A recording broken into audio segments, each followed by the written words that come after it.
The girl started screaming because she suddenly found herself on a desert island, completely unable to understand how this had happened. She had a hard time coming to terms with this because she had no idea where exactly she was or why there was no one around. It all started when she found a discarded novella on the street that she would not have paid attention to before. She got engrossed in reading it and ended up getting hit by a car without even realizing how it happened. The book began with the main character being a great saint, and next to her were 5 male characters. The author described in vivid detail how they survived for a whole year on this patch of land, imbued with magic. This novella, among other things, was filled to the brim with very hot romantic scenes. Simply put, it had an 18+ rating, so it generated a lot of interest among readers. But the worst thing was that she was not reborn as the main character. She possessed Margaret, who was a villain. Margaret Rose Floan, the second daughter of the Duke of Floan. She was so jealous of the main character, who attracted the attention of all the male characters, that she pushed her off a cliff, wanting to kill her. As a result, Margaret turned everyone else against herself, finally losing support. And in the end, she was brutally murdered by the main male character, who by the middle of the story had lost his mind. Memories from her past and Margaret's life were completely mixed up. Therefore, it was difficult for her to remember the plot of the novella in its entirety and without gaps. She managed to inhabit the body of the main villain, and therefore she needs to find shelter as soon as possible, until a door appears that will allow everyone to escape from here in a year.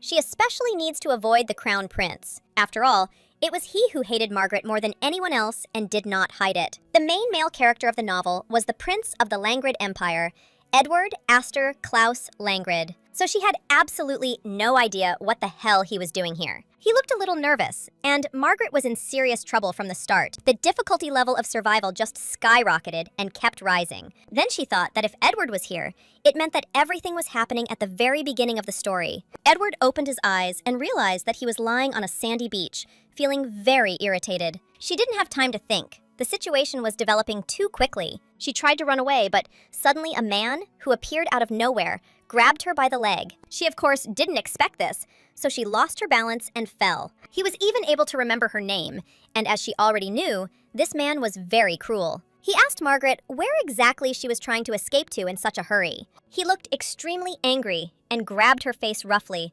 not hiding his irritation. He ordered her to quickly explain where she was going to run away to. He seemed to have gotten it all wrong and decided that she was the one who kidnapped him. So she decided to go with plan B and pointed to the side, asking what was there. He said it was nonsense because there was nothing there. But at that moment, the girl was able to escape from his hands. But he managed to grab her again quite quickly and sharply, not allowing her to run far. He asked if she really thought he was going to joke around with her. Therefore, he ordered to immediately tell what was happening. But the girl tried to explain that she herself did not understand anything. He didn't want to believe her and thought she was just lying, trying to get out of it. After everything she had allegedly done to him, she shouldn't have even hoped for his trust. To be honest, he actually had a good reason for this and staying on guard all the time. In the past, Margaret was widely and infamously known for following Edward everywhere, acting like a deranged stalker. To top it all off, one day she bought a potion that turned out to be a mixture to which Edward was terribly allergic, and then he was literally on the verge of death. After that incident, the Crown Prince hated Margaret with all his heart and no longer felt anything for her except contempt. Her list of crimes was impressive enough to land her behind bars at any moment with no chance of acquittal. But thanks to the enormous influence of the Duke, her father, Margaret always managed to get away with it and avoid punishment. The fact that Edward was born to a commoner servant also played a role, which lowered his position at court. Margaret, however, was not ashamed and declared that he had completely misunderstood everything and drawn the wrong conclusions. Her family was indeed powerful, but why would she kidnap the Empire's crown prince if it seemed completely absurd? He noted that this did make sense, which meant that Rodvan's allies could have been involved. Rodvan was the same excommunicated former crown prince whose title Edward now held. Perhaps there really were no political reasons for this, and everything was much simpler. But she would think about all this later. And now, she needed to understand how to provide herself with everything she needed to survive. She stated that the interrogation was, in principle, over, and therefore she was going to leave. She also made it clear to him that he shouldn't cling to her, as she really wanted to leave. But he noted that if he let her go now, she would run away again, and he could not allow that. After this, Margaret decided to tell him that he was hurting her and was being too rough. He believed that she was simply exaggerating and did not see the real danger of the situation. First, they needed to figure out where exactly they were, find a high place, and survey the surrounding area from there. If they are on the mainland, they will not see the horizon. But if it is an island, the horizon line will be visible. The sun was already setting, and the story said that with the sunset, the island becomes even more dangerous, because this place was enchanted, and it is at the beginning of the night that creepy and aggressive monsters awaken here. Therefore, any action had to be taken only in daylight, and she suggested climbing the mountain tomorrow, since it would be extremely dangerous if sunset caught them on the way. He noted that he hadn't even suspected that she was capable of reasoning logically, and this sounded more like an insult than a compliment. He also made it clear that he agreed that they would only be able to go up there tomorrow. Therefore, now it was worth examining the surroundings and trying to find at least some kind of shelter. He thought quickly and made smart decisions, and it was obvious he had spent a lot of time on the battlefield. The distinguished heir, who had paved his way to the throne through his own efforts, found himself on a desert island and was slowly driven mad by the presence of the main character. But in the novella, it was mentioned that many objects from her reality were kept on the island.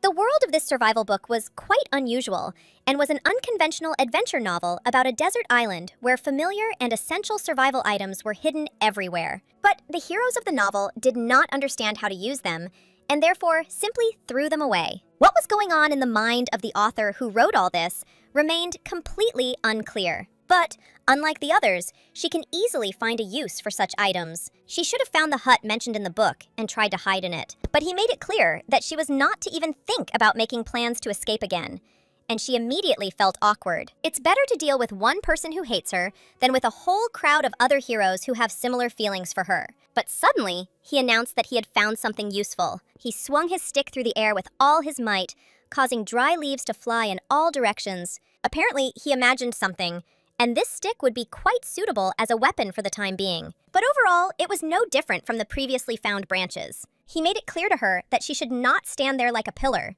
as they continued to explore the area. Things were looking bad, as the sun would soon set completely. At the end of the beach, they came across a high cliff, so they had to turn towards the forest. But one couldn't go there after sunset, and she remembered that very well. So she suggested that perhaps they should return to where they came to their senses. And immediately after these thoughts, they heard a loud and drawn-out roar from the depths of the forest. Then she realized it was just a wolf howl, but that didn't make her fear any less. She couldn't believe that they could actually die right now. After all, according to the plot, the monsters were supposed to appear only at night, but now it was still evening. Therefore, she did not understand why they could attack now, violating the logic of the novel. The girl was very scared and jumped back sharply, feeling fear grip her body. But suddenly, Edward grabbed her and covered her with his body, standing between her and the danger. He dealt with this wolf very deftly, acting quickly and without unnecessary movements. Margaret was shocked. He killed the wolf with one blow, simply with a stick and without hesitation. This is the strength of the main male character of the novella, which was previously only read about on the pages. But Edward seemed to have some traumas from the past connected with blood, which she only knew vaguely about. So, looking at him, she was a little surprised by his calm and collected manner. He let go of her, and because of this, she couldn't hold on and fell to the ground. Then she realized that she shouldn't have thought about him too much. She had her own problems up to her neck, and they did not give her any peace. But she didn't understand how this could be. The sun hadn't set yet, and the monsters had already appeared. Perhaps what was more important was not the night itself, but other conditions. The problem was the lack of light. The monsters could only move at night, and since darkness was everywhere, they became active at this time of day. It turns out that she had every chance of simply not living to the point where she could find shelter. The gentleman noticed that she was a little worried, so he paid attention to her. Apparently, she still hasn't recovered from the shock she experienced. He thought that noble people did not often find themselves in such situations.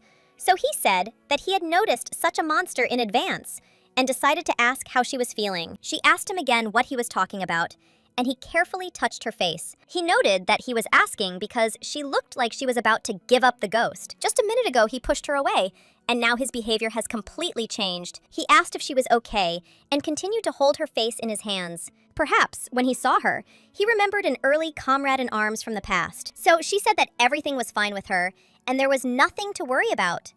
He clarified that she understood that she was still under suspicion, and that upon returning to the Empire, she would be thoroughly interrogated, so she should not die without his permission. But Margaret did not understand what interrogations were being discussed, because she was not guilty of anything. He told her to get up quickly because this place was not safe. For some reason, this attitude towards her made her feel a little calmer. After some time, they finally finished their preparations and made a temporary tent. The gentleman motioned to Margaret to come in and sit down on the laid-out leaves. He was polite even to the girl he hated, and she noted his impeccable etiquette. He also warned her to stay as far away from him as possible and not to move closer, as he had no intention of sleeping next to her. The girl began to be cheeky, making it clear that it was mutual and that it was unknown what might come into his head. She accidentally addressed him informally and immediately apologized, explaining that she meant His Highness. But after that, he still lay down next to her, without moving away so much. She felt very cramped and awkward,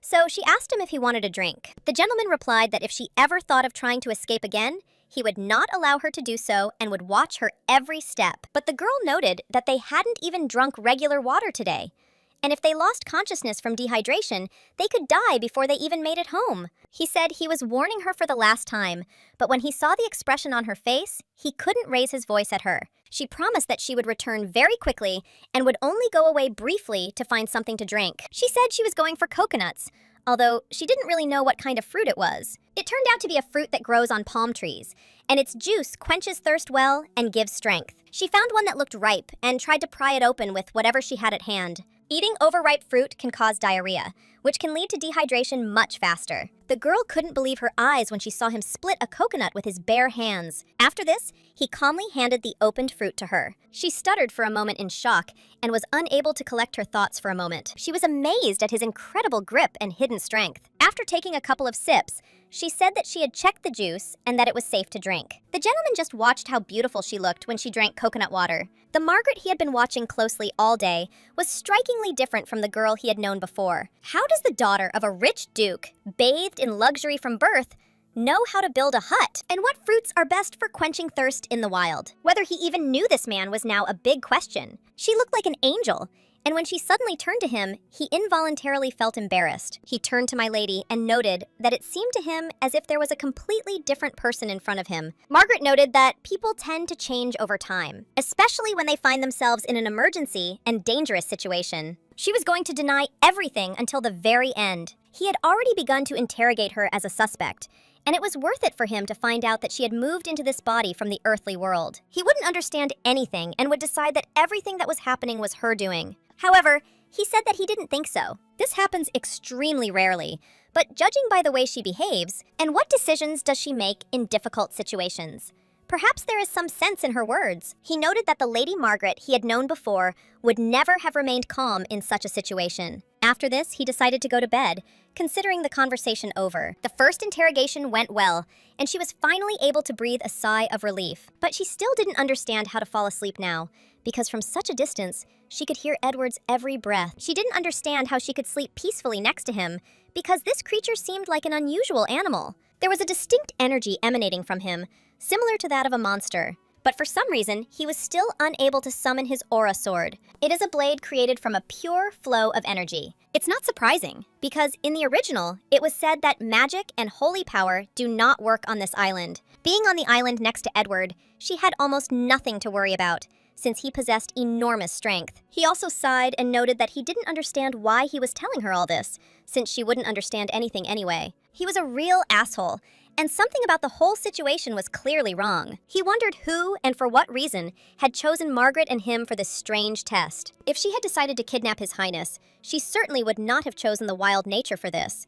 She would have locked him in some tower, as is usually the case. After these words of hers, he looked angrily in her direction, clearly not approving of such reasoning. Of course, she was only guessing and had no real intention of doing anything like that. She also asked him what he was doing before he came here, and it turned out that he had a lot of paperwork accumulated, so he was just in his office. She asked if he had noticed anything else besides all this suspicious stuff. He remarked that he felt as if she was interrogating him, and she did not deny it. Edward noted that the end of the year, the busiest season of work, was approaching, and as far as he remembered, he had not left the palace for about a month. He was a real workaholic, and then asked what the lady had been doing then. She said that, at the time, she was sitting at home and in complete delight circling around his huge portrait, which she had difficulty reaching. But he didn't need to know about it. So she limited herself to saying that she was simply enjoying her time in one of the salons on their estate. She too could not remember the details exactly, although she had communicated with many representatives of high society. He suggested that they finish with these peculiar interrogations and save their strength, as it was time to go to bed. Tomorrow they had to climb the mountain and try to figure out where exactly they were now. She felt very stuffy, which made the gentleman noticeably embarrassed again. He warned that if she started pestering him, he would throw her into the ocean without a second thought. The girl was indignant, mentally noting that she would not have pestered him even if he had begged. Now the crown prince of the empire and the captain of the imperial guard were here, the great saint, the archbishop, and the archmage. And all these people ended up in one place. Since so many influential people had gathered here, it meant that the person behind all this was clearly targeting more than just Edward. The novella said that everyone was supposed to wake up in different places. While Edward and Margaret were sorting things out on the beach, they were unexpectedly bumped into by Juliana, the main character. That is, from the very beginning, the story went completely differently than it should have. And the worst thing was that she never finished reading the book. Since the plot changes, it might not be safe to be in that hut. In that case, they should have found the hut and taken all the useful items from there, and then go in search of the underground shelter that the heroine was supposed to discover next. According to the plot, and closer to the end of the first volume, Juliana, in addition to the hut, finds an underground shelter, but the heroes ignore it and enter the open portal door. Perhaps all of this was just a long dream, and tomorrow she will wake up in her bed. If that happens, she'll be a little sorry that she never got to see Archmage Caden, her favorite character. After some time, she heard rustling in the forest and noticed a fair-haired man there. The next day, Margaret realized that, unfortunately, it was not a dream at all. At night, she felt like she was freezing to death. Now, she decided that every time before falling asleep, she would first make a fire. Turning to the side, she saw Edward's jacket, and he asked in surprise if she was awake. Margaret looked at him in surprise and noticed that he had risen too early. He just looked in her direction silently. Then the lady suggested that perhaps he had not slept at all that night. At least he looked like he hadn't slept a wink. She realized that they didn't know how long they could survive without food, and wasting their energy without restoring it through sleep was dangerous. He doubted whether he could trust her, and this clearly bothered him. But he still covered her with his jacket at night, as if protecting her. Margaret had never met a man whose words and actions were so at odds with each other. After that, her stomach growled loudly, attracting attention. So she suggested that we first eat a coconut to restore our strength, and then continue on our way. When they climbed the mountain and dawn broke, it became clear that this was indeed an uninhabited island. And at that moment, she realized that she was inside a cursed novella with an 18+ rating. Suddenly, Edward hit his fist and screamed that this was a curse, and this island was really damned. He had no idea where they were. Moreover, he didn't understand who had sent them here and was completely confused. For the first time, Margaret saw Edward so broken and lost. But she herself was not in the best position, and her strength was also leaving her. There was still a whole year left before the doors appeared, and it seemed like an eternity. The question of whether she could survive among men who were slowly going crazy was becoming more and more acute, and she had to run before Edward started to panic. However, she had already spent all her strength to climb here, and fatigue was making itself felt. His condition was deteriorating, and insanity could set in much faster than they expected. She was a former scout camp instructor and knew how to stay calm in critical situations. And she couldn't allow herself to leave things as they were. The escape could wait. First, she needed to calm Edward down. She extended her hand to him, reminding him that they now knew for sure that this was Polina Island, and suggested that they go down peacefully in order to survive and return home. Edward had a wealth of experience in combat and on the battlefield, which inspired respect, but he had not slept all night and was completely exhausted, which made him vulnerable. Margaret understood that he was now in no condition to think clearly and make decisions. She decided that they should move on, otherwise they might run into dangerous creatures. Suddenly, he actually took her hand, and this surprised her greatly. She hadn't expected at all that the man she had previously hated would show such caution.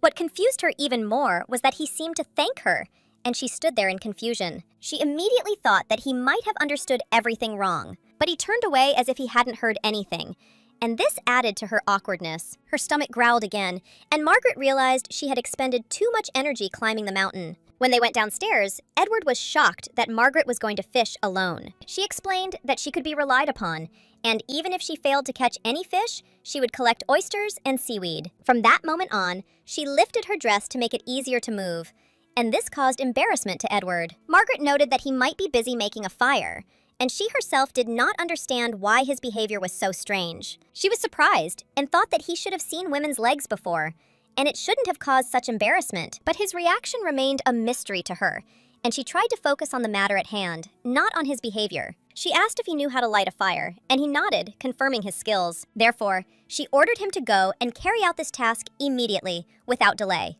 Margaret herself decided to try to remember her fishing skills from her past life in order to apply them here. The creatures described in the story, in addition to the wolves that attacked them yesterday, seemed quite dangerous. Dangerous snakes and various reptiles lurked in the bushes and on the shore. Otherwise, the island was little different from the real world she was used to. You can't survive for long on coconuts alone.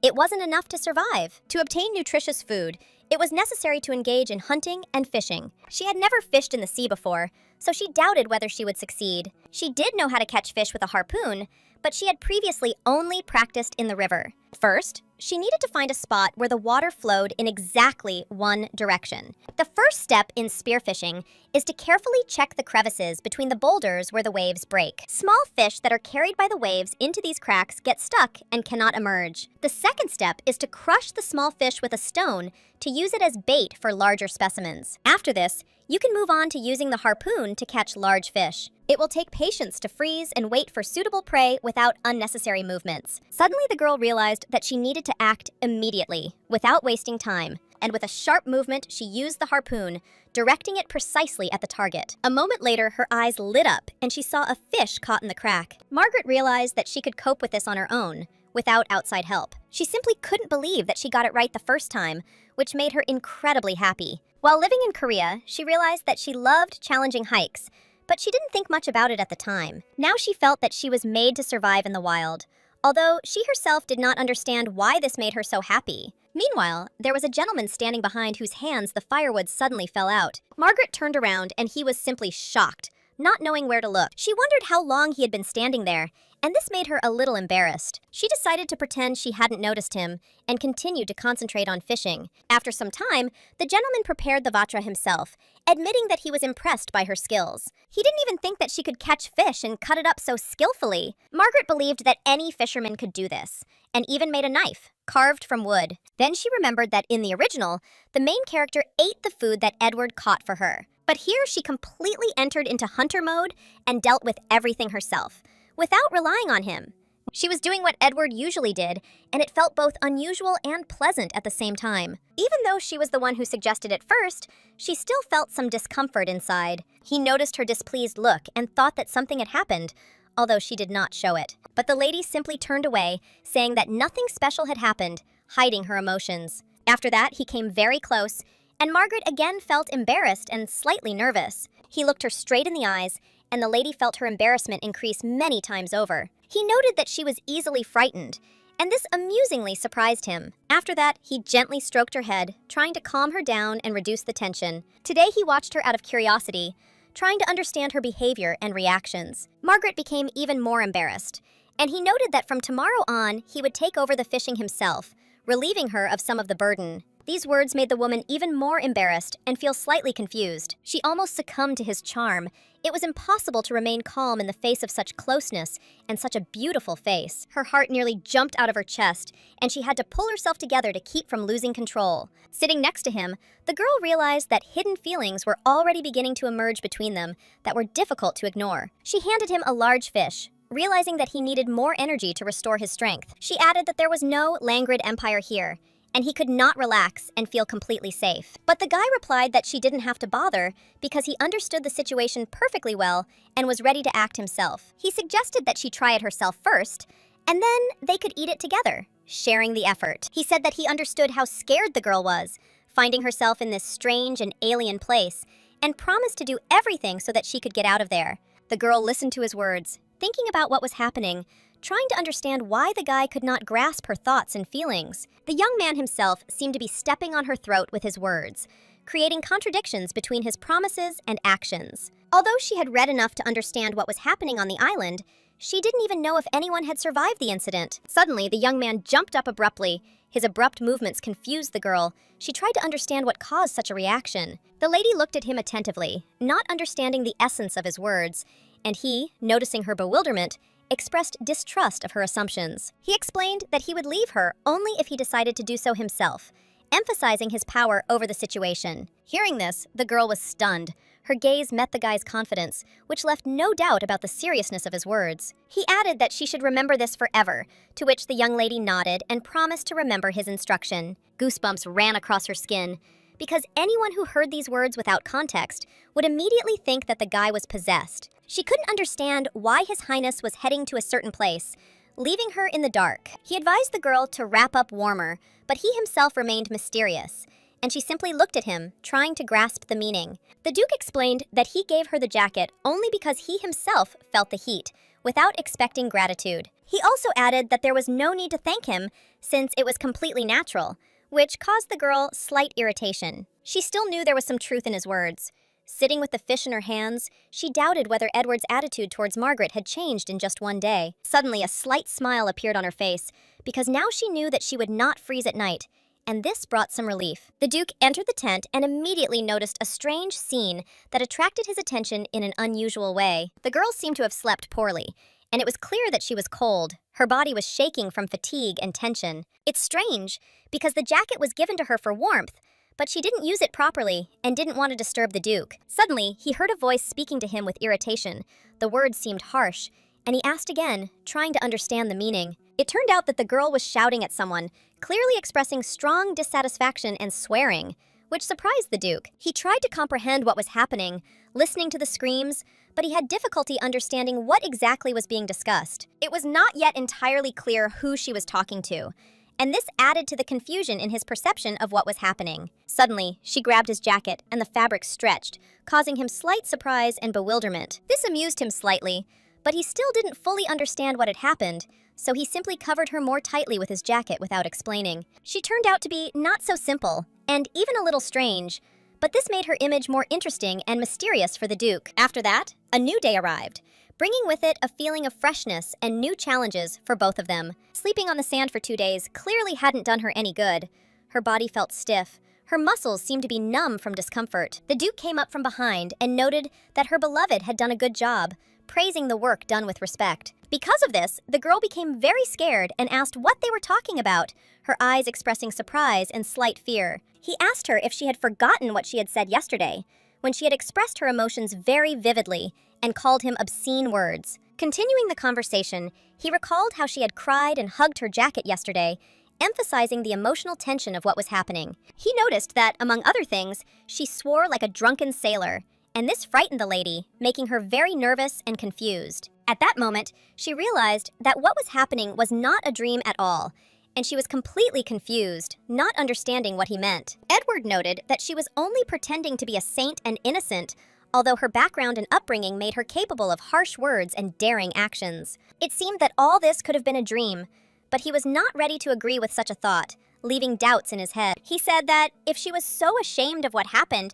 he would pretend that he had not heard anything, so as not to complicate the situation. Besides, she was always a lady with slightly strange habits, which gave her behavior a special unpredictability. After this, he turned around, calmly noting that he was not particularly surprised, since much of it was predictable. She felt that there was hidden mockery in his words, especially when he called her a weirdo, which slightly hurt her pride. He added that he would henceforth support her interests and protect her position, as if carefully covering up her weaknesses. The lady became very embarrassed, blushing, and tried to explain that he had understood everything incorrectly and had misinterpreted her actions. Over time, she handed him the jacket and was grateful that he had kindly lent her the item at the right time. Edward looked at her with a slight question and said that in his place, anyone would have done the same thing, without hesitation. He also noted that if she needed help, she could immediately contact him because he was ready to support her in any situation. He said that he would be happy to help her in any difficulties, and she could fully rely on his support and strength. Margaret said that in this situation, she is thinking about how best to ensure survival in the difficult conditions of the island. To do this, they will have to go to another island where conditions may be more suitable and safe for both of them. He said that they should first leave some kind of sign for anyone who might be looking for them, so that they don't get lost or trapped. If they go into the forest, their chances of survival will increase significantly, as there will be more shelter and opportunities to hide. But finding help in these places would be difficult, and his words made sense in warning of potential difficulties. They would not be able to leave this island until the door that could become the only exit opened. If she tells Edward everything, it will only increase his suspicions and complicate their mutual understanding and trust. Now, there is practically no choice, and they will have to act independently, taking full control of the situation. She said she felt it was right to split up to increase her chances of survival and success in finding a way out. Hearing this, he felt real horror, realizing that such a plan could be dangerous and required special care. She added that she was sincerely grateful to him for saving the monster, showing care and attention to someone else's life. She enjoyed working with him, even though their time together was rather short, but memorable. She said goodbye, but he grabbed her shoulder sharply, making her stop and realize that it wasn't over yet. He reminded her that he had warned her yesterday and that she should act only when he gave her permission so that everything would be safe. The lady said that she remembered these words, but now their paths had diverged, and everyone must go their own way, following their own decisions. This decision was logical, and he should have realized for himself that separation for the sake of safety and survival was necessary. The threat of monsters has not gone away, which means you need to find shelter in the forest before sunset to stay alive. If they continue to remain on the beach, they risk missing the door's appearance, which will ruin their chances of escaping the island's trap. She needed to find a safe haven or cabin to both uncover the island's secret and understand why she ended up in Margaret's body. The gentleman looked closely at Margaret and expressed interest in why she considered such a dangerous decision logical and justified. Margaret suddenly came closer to him, her gaze hard, and she noted that he was only saying this because he was concerned for their safety. He was genuinely worried that the girl might get into trouble.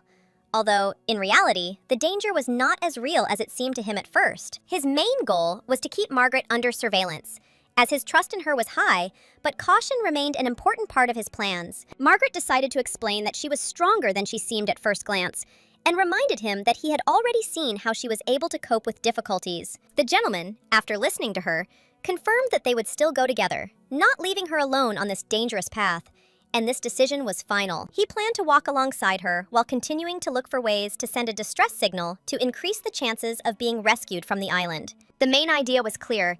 He wanted to get off this island with her, sharing the dangers and caring for Margaret's safety. Incredibly, he himself made the decision to go with her, overcoming his own resistance and the doubts that were accumulating in his soul. Perhaps during these days, his former hostility towards Margaret had eased a little, and his emotions had begun to change, leaving room for respect and cautious sympathy. Margaret considered this an excellent decision, since a joint path increased her chances of success and gave her the opportunity to demonstrate her skills. If she can win Edward's trust, her own future could also change dramatically, opening up new opportunities and paths. Margaret calmly pointed her finger to the side, drawing attention to a certain place where shelter or a safe path could be found. The gentleman focused on her gesture, and she noted that there was a cave visible in the rock that could be a reliable shelter option. The road to the cave was difficult and required caution, but it remained the safest and most sensible option among all the others. He speculated that her skills and endurance were acquired through her upbringing in the Floan family,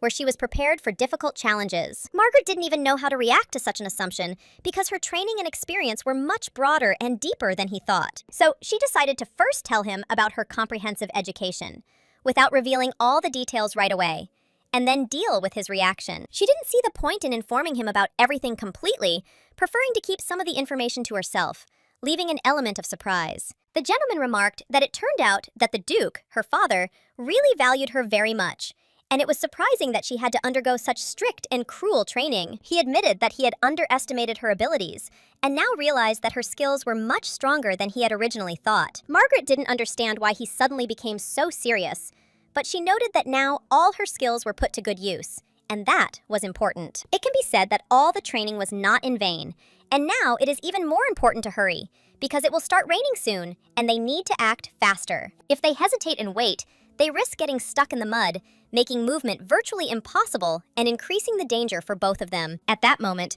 Margaret caught on a branch and did not immediately understand how it happened, feeling a sharp loss of balance and sudden fear. Having hit herself very painfully, she realized that the damned dress had caught on a branch, and this had caused her to fall, adding to the troubles on the way. He immediately rushed to her side to make sure she was okay, checking her condition and readiness to continue on her way. The gentleman extended his hand to her, asking if she could get up on her own, trying to assess the extent of her injury and her ability to move. Margaret rose, but her leg was injured, and she tried to hold on despite the pain and discomfort that prevented her from walking freely. She admitted that her leg hurt, but tried not to show weakness, realizing that every minute was important on the way to safety. Edward suggested that she sit down on a branch to catch her breath and ease the pain a little, giving her time to regain her strength before continuing on her way. He watched her, and Margaret felt a slight tickle from his attention, which caused her mixed feelings, but she tried to concentrate. He noticed that he now understood why she moved so slowly and appreciated her efforts, acknowledging that the movement was not easy for her. Realizing this, he asked her forgiveness for not taking her condition into account, admitting his mistakes and demonstrating concern for her safety. He decided to take her in his arms to carry her further, making her journey easier and preventing further injuries, showing care and determination at the same time. This left Margaret very confused, not knowing how to properly respond to his unexpected concern and such a direct, albeit helpful, act. She asked what he was doing and tried to free herself, kicking slightly, not used to such close and decisive help from Edward. He simply noted that it was better to get to the cave as quickly as possible before it started raining, and that was the most important thing at this stage of the journey. This was, of course, true, but he also added that he would quicken his pace, and if she did not want to fall, she must hold on tighter than ever before so as not to lose her balance. Margaret felt a slight shyness, and this made her involuntarily press closer to him, feeling his confidence and warmth, which gave at least a little peace. However, such closeness turned out to be almost excessive. Clouds began to thicken above their heads, creating a tense atmosphere, as if nature itself was warning of impending danger. Suddenly, they noticed a raven flying low above them. Margaret thought it might be related to Edward, who turned out to be the novella's protagonist and was attracting strange events. She felt significantly calmer around him. His presence gave her a sense of protection that helped keep her anxiety under control and eased some of the internal tension. Now he had warmed up a little towards her in his behavior, and all that remained was to hope that the appearance of the main character would not change their relationship, because this was a unique chance to strengthen the trust between them. Margaret, gathering her courage, turned to him mentally, acknowledging that he had observed quite correctly. Since the moment she appeared on the island, she had really changed and become a different person. So she allowed him to believe that in some sense she had been reborn, as if old habits and fears had been left behind, leaving room for a new outlook on herself and on life. She made a promise that she would not repeat her past mistakes and would not treat him the way she had before, which could become the basis for future friendship and mutual understanding. Edward didn't even immediately know how to react to her confession. Margaret assumed that he internally considered it wrong and doubted the sincerity of his reaction to her words. But suddenly he said that he actually felt almost no disgust when communicating with her, which was unexpected and a little encouraging for Margaret, making her heart beat faster. At the same time, he emphasized that even she should not expect any romantic feelings from him, leaving clear boundaries and cold control between them. Now, he simply behaved towards her as befits a gentleman, showing courtesy and respect, but giving no reason to hope for anything more, which left Margaret with inner confusion. Therefore, he advised her not to have any illusions or false expectations, as this would only complicate their relationship and could lead to unnecessary emotional pain for both parties. Any hope could only complicate the situation and add strain to the relationship. Margaret realized she had to be careful not to create unnecessary problems and misunderstandings for herself and him. At that moment, the girl realized that her words were practically useless, and any attempts to explain or change the situation would not help if he was determined to remain cold and reserved. Suddenly, they heard quiet, almost imperceptible footsteps coming from all directions, giving the impression that they were being watched and prepared for a surprise attack. However, the sun had not yet set, and Margaret could not believe that the monsters had already appeared. Her mind tried to find an explanation, but fear and anxiety grew with every second. At some point, Edward accidentally pushed her to the ground, warning her that she needed to defend herself, because now it was everyone for themselves, and the situation was becoming increasingly dangerous. He said that he would deal with the monsters himself, but his words sounded both confident and alarming, because the number of enemies seemed insurmountable and threatening right here, nearby. However, the monsters had already managed to surround Margaret, creating a ring of threat that was tightening with every second, and she felt that she needed to act quickly, otherwise there would be no chance of survival. Despite the danger, the lady remained calm. Her face remained confident. She looked focused and prepared for any outcome, trying to keep her emotions under control. In this situation, Edward did not know what to do. His resolve clashed with uncertainty, and his desire to protect her fought with the danger posed by the creatures surrounding them. Of course, fear was inevitable, and Margaret didn't know how to proceed. Every move could be her last, and tension hung in the air like an invisible threat. But she managed to shout for Edward not to stand motionless like a pillar, but to act, because passivity in such a situation could cost his life, and every moment counted. He held one monster in his arms, screaming at her to run, showing incredible strength and determination that inspired respect and a sudden sense of security. The girl didn't even have time to react quickly to what was happening. Her movements were slowed by fear and surprise, but her survival instinct demanded immediate action. She knew she had to survive, so she tried to get up and somehow distance herself from the danger, trying to find a way to escape despite the obstacles. Her dress was in the way, creating additional difficulties, but Margaret had no intention of becoming a hindrance to Edward.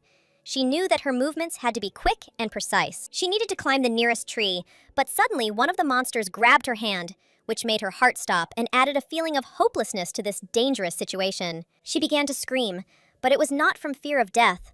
On the contrary, she felt a strange excitement and readiness to fight, realizing that now every moment was worth its weight in gold. Meanwhile, Edward had already driven off the remaining monsters and was running towards her.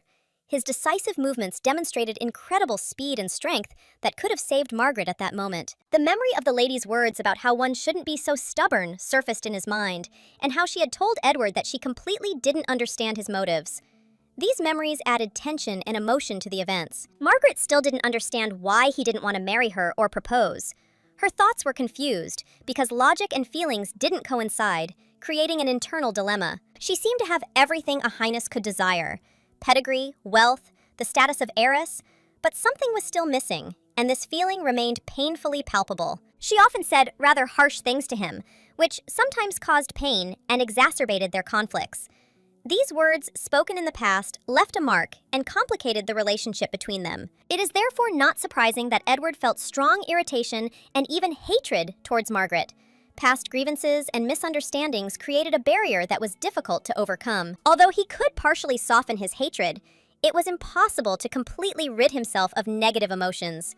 The past remained a shadow over their communication. There was no hope of warm feelings on his part. The line between respect and emotional closeness remained strictly defined, and Margaret was clearly aware of this. Her only chance of survival was an underground bunker where she could hide from the monsters and temporarily rest until the situation became safer and more controlled. And yet, she wanted to believe that during the time of danger they had experienced, at least a small closeness had developed between them and Edward, which allowed them to feel support and trust. When Margaret opened her eyes, she was surprised to still be alive. This feeling of relief was mixed with anxiety about what could happen at any moment. She was prepared for the fact that she could end her life in the stomach of a monster. But, to her surprise, survival turned out to be real, and this made her rethink her own possibilities. She didn't understand how it had happened, but she saw a pool of blood in front of her and realized that someone had been hurt in the battle. This moment made her heart beat faster with horror and anxiety. There were also bodies of monsters lying in front of her, and Margaret began to wonder what was going on with Edward.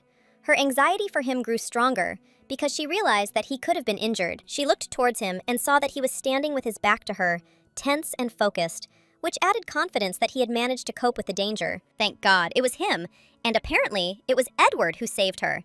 This realization instilled a feeling of gratitude and relief that slightly calmed the inner fear. She turned to him mentally, trying to understand if he was all right, assessing his condition and readiness to continue the fight or protect them both in the event of a new threat. But he noticed that his hands were covered in blood, and this reminded Margaret of something important. Memories of past events washed over her, causing anxiety and a sense of danger. She remembered that his past traumas were connected to the fact that the sight of human blood made Edward fly into a rage, and this knowledge made the situation even more tense and unpredictable. In this state, he is capable of surpassing the limits of normal physical strength, and Margaret understood that until he is exhausted to the point of fainting, his capabilities are practically limitless and dangerous to those around him. Margaret knew she had to act quickly. If she delayed, the target of all the dangers would shift to her, and the consequences would be fatal. She turned to Edward with a request for forgiveness, realizing that only a peaceful step could at least slightly calm his anger and maintain control of the situation. Edward immediately turned his attention to her, and Margaret took advantage of the moment to stun him, using the surprise that gave her a chance to escape. A moment later, the Crown Prince was already lying on the ground, powerless and confused, and around them there was only silence, broken by the noise of the wind and the sounds of the forest. Margaret understood that if Edward regained consciousness in this state, he would certainly become a threat to her, and this could turn into a tragedy. She tried to lift him onto her back and drag him to safety, but the weight and the injury made it an incredibly difficult test, even for her strength and endurance. Her head was in complete disarray. She couldn't understand how she had ended up in this place, and how she had dealt with the previous difficulties that had led her here. With great effort, Margaret pulled him out of the forest and into the safety of a cave, where they could at least catch their breath and assess his condition without unnecessary danger. And then she noticed that his wounds were much more serious than she expected. And now every step she took required the utmost caution and concentration. There were growls and hisses all around, and the fangs and claws of the forest monsters showed that an encounter with them could be fatal, and some of them could be poisonous. Margaret decided to tear off a piece of her dress to make a temporary bandage on the wound and stop the bleeding, realizing that every minute of delay was life-threatening. There was no time for long deliberation. It was necessary to act quickly and provide first aid that could save Edward before it was too late. Now, all that was left was to hope that the wound had not become infected, as the slightest contamination could have turned the situation into a mortal threat for the prince. Margaret also noticed a familiar plant growing in the cave. She realized that it could be useful for healing and preventing infection of the wound. She looked closely at the plant and instantly realized that worse consequences could occur if its properties were not used in a timely and correct manner. Now, all that remained was to wait for Edward to come to his senses. But if he remained in a state of rage, she would be in mortal danger, and no plan would work. Margaret looked at the rope and immediately thought about how best to use it to keep the prince and herself safe without causing unnecessary harm. She decided to tie him up just in case, to prevent any sudden movements and minimize the risk until his condition and intentions were determined. After some time, Edward opened his eyes, but did not understand where he was or why he was tied up. Rage and confusion completely took over his mind. He was confused, not understanding what was happening, and the rage inside him was growing, turning the situation into a dangerous moment for both sides. Margaret noticed that he was gradually coming to his senses, and this gave him a chance to control it if he acted carefully and directed his emotions correctly. She watched him, trying to understand how he was feeling, and tried to assess his condition without unnecessary stress and danger to herself. Edward immediately expressed his incomprehension and rage with a cry, not understanding why he was tied up and who allowed her to do this, filling with fear and irritation. He demanded to be released from the rope immediately, trying to suppress the feelings of confusion and anger that made the situation extremely tense. He seemed to still be in a state of rage, so Margaret decided to explain with her gesture that he needed to remain calm for his own safety. If he moved too much, the wounds might open up and cause blood loss. But he tried to break the rope, not realizing that it was life-threatening. He couldn't understand what was happening, but Margaret pointed to his mouth and gestured for him to be silent, trying to control the situation without words so as not to provoke another outburst of rage. She made it clear that resistance must be stopped immediately in order to preserve the prince's health and life, showing that it was in his own interests. He had to remain calm because her actions were for his benefit, even if he didn't realize it yet and felt dissatisfied. Edward was confused, not understanding why Margaret was behaving so strangely and unusually, although her intentions remained kind and cautious. Margaret noticed that he finally listened to her instructions, although it caused him a slight embarrassment and uncertainty, which she had not expected at all. She had certainly never seen such a development of events in her previous observations, and the situation remained tense, requiring the utmost attention and caution. At this moment, everything was relatively calm, but Edouard did not understand why his body stopped obeying his own commands, which added chaos to what was happening. Margaret stroked his head, a calming gesture, showing that everything would be okay and trying to regain control of the situation without further ado. He looked at her and her smile looked incredibly sweet, as if the world had stopped for a moment and this small happiness lit up everything around. He closed his eyes and lay down next to her, feeling her presence gradually soothe the anxiety and tension that had lingered throughout the day. He closed his eyes again, trying to fall asleep, although his thoughts were confused and anxiety did not leave him, preventing him from forgetting for even a minute and finding peace in the silence. Thank God, the internal tension began to subside, and he felt relief, as if a heavy burden had suddenly disappeared from his shoulders, leaving behind lightness and peace. If it hadn't worked, the consequences would have been dire. She could have ended up like the wolves in the forest, with no chance of escape, completely under their control. In the new scene, Edward became enraged at the sight of blood, his eyes filled with wild apprehension, and his inner anger threatened to burst out like an uncontrollable storm. Then Juliana calmed him down gently and confidently, and he gradually came to his senses, allowing his emotions to subside. Otherwise, the situation could have ended very badly for everyone. The mayor didn't even want to think about it. It was too difficult to accept the fact of violence and anxiety that hung over everything like dark clouds over the city. But after this incident, their relationship began to develop, slowly and carefully, breaking through mistrust and fear, creating new connections between them. For Juliana, everything that was happening was a romantic adventure, full of excitement and trepidation. But for Margaret, it remained a harsh game of survival, where every step could cost dearly. After some time, the rain finally stopped, and the sun broke through the clouds, illuminating the earth with bright rays and giving the surrounding world peace and warmth. The water collected in a coconut shell, which became a temporary replacement for regular water, and Margaret used it to help Edward, trying to ease his suffering. Edward was slowly coming to his senses, but the night of torment from the earth's heat had left its mark. Weakness, trembling, and a feeling of fatigue that could not be easily driven away. She decided to bring him this water, realizing that every sip could restore his strength, and that her actions could play a decisive role in his recovery. However, she was surprised when she approached him, not understanding what exactly was happening to him and why his condition had changed so much in a short time. He must have been so thirsty, every cell in his body was thirsty for moisture, and the feeling was unbearable, as if life itself was leaving him. She watched him carefully as he sat with the water, watching him taste it carefully, trying to find relief in each sip. At least he had come to his senses, and that was already a huge weight off her shoulders, allowing her to feel that some of her worries and anxieties had become unnecessary. But it was impossible to leave things as they were. If nothing was done, he would get worse again, and she understood that she needed to collect medicinal herbs to help him fully recover. So she decided to go get herbs and other remedies to care for his wounds, as well as food, knowing that it was critical to his life and health. She told herself that she would be back soon, and this gave her at least some sense of confidence that her actions would not be in vain, and that Edward would not be left alone in pain. Edward silently looked at the water in the coconut, feeling every drop as salvation, although words and thoughts were stuck inside, and he could not yet express gratitude or relief. He was suffering from thirst, feeling excruciatingly dry and weak. Every second was hard, and without Margaret's help, he would hardly have been able to endure this nightmare. She could have at least untied his hands so he could drink on his own, but she left him like that, watching as he slowly came to his senses and learned to use the water carefully. Meanwhile, Margaret was looking for herbs, but most of the plants around were not suitable, and this added to the difficulty, forcing her to carefully select every leaf and root. Then she finally found an herb that could help with bleeding,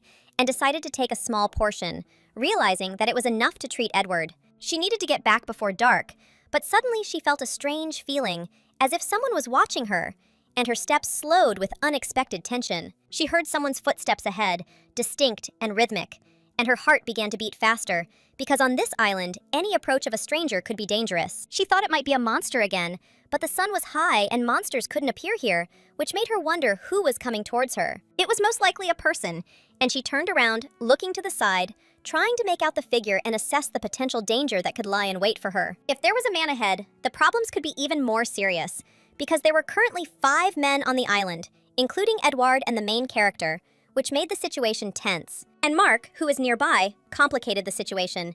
Feeding Edward was difficult, and caring for another person seemed an almost impossible task for Juliana. So she didn't agree with it, but still found herself in the hands of the blonde, realizing that she had no choice, and she had to act carefully so as not to harm herself and others. He made it clear that he was not alone here, and Margaret did not know how to react, because the appearance of a new person could completely change the course of events and her plans on the island. Silver hair, red eyes, and a serious expression made his appearance even more alarming and mysterious, adding tension to her thoughts and actions. She didn't understand why Caden was there, because his appearance seemed completely inopportune and could ruin the entire cautious strategy she had been following. It was a very bad time, and she tried to escape, realizing that a delay or a mistake could cost her dearly, because on the island, survival depended on every decision and step. Of all the possible options, Margaret encountered the character she tried to avoid at all costs, knowing that meeting him would be dangerous. In the original, Edward was the one who showed the most hostility towards her, hated Margaret more than anyone else, and his gaze was always full of hostility. But the real threat to her remained Caden, whose strength and experience made him the most dangerous of all who could harm her. After all, It was his hand that once became the cause of her death at a decisive moment, leaving a deep trace of fear in her memory. Caden Black Rawhide was the second son of a noble family, his lineage placing a heavy burden of expectations and responsibility on him. When he was a child, the church's servants either kidnapped him or performed cruel experiments on him, leaving an indelible mark. Around this time, the Marquis, his father, made an important agreement with the temple, the details of which were hidden from outsiders. It was as if everyone had forgotten what had happened, and it was because of this childhood trauma that Caden harbored an implacable hatred for the temple and his own family.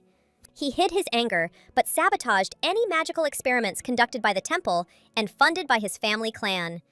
Any experience that could strengthen the family's influence through magic, Caden stubbornly closed off and prevented, considering it his duty. At first glance, it seemed like nothing to do with Margaret, but one day, she approached the temple with an unusual request. Her goal was to create a powerful love potion, a move that left those watching the process baffled. The main character considered Margaret a simple fool, not realizing that there was hidden potential and a certain courage in her actions. Caden caught up with her and tried to stop her, but his intervention was untimely, and the conflict only escalated. Once they arrived at her family's duchy, the situation escalated to the point of confrontation, and a clash became inevitable. In an attempt to hold her hands, they fell to the ground together, and the tension between them noticeably increased at that moment. Margaret ignored his requests and continued working on the potion, demonstrating her tenacity and independence. It was this incident that caused her to dislike Caden, hardening his inner hostility and suspicion. And right now, they are lying face to face on the ground,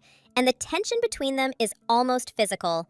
As if the air itself is ringing, she demanded that he step away and let her go, trying to regain distance and control of the situation. He asked her to stop twitching, but he accidentally touched her, and this only increased Margaret's confusion and internal tension. He asked if she was okay, but she turned away, hiding her true feelings and reaction to what had happened. Then she noticed that a pendant from Caden's robe had fallen on her, and the object was heavy and unusually massive. Her weight felt like a ton, and the suspension pressed down on her, creating an additional sense of surprise and physical discomfort. After this, Caden gently touched her face, saying that he felt as if they had met before in life. Margaret tried to pretend she didn't know him, hiding any sign of interest or memories of past meetings. He insisted that he could swear he had seen her somewhere before, demonstrating both confidence and persistence. However, he immediately apologized for the accidental collision, noting that it must have been unpleasant, and offered to help her up. He also explained that she needed to understand his position and intentions so that the situation would not seem hostile to her. If he remembered correctly,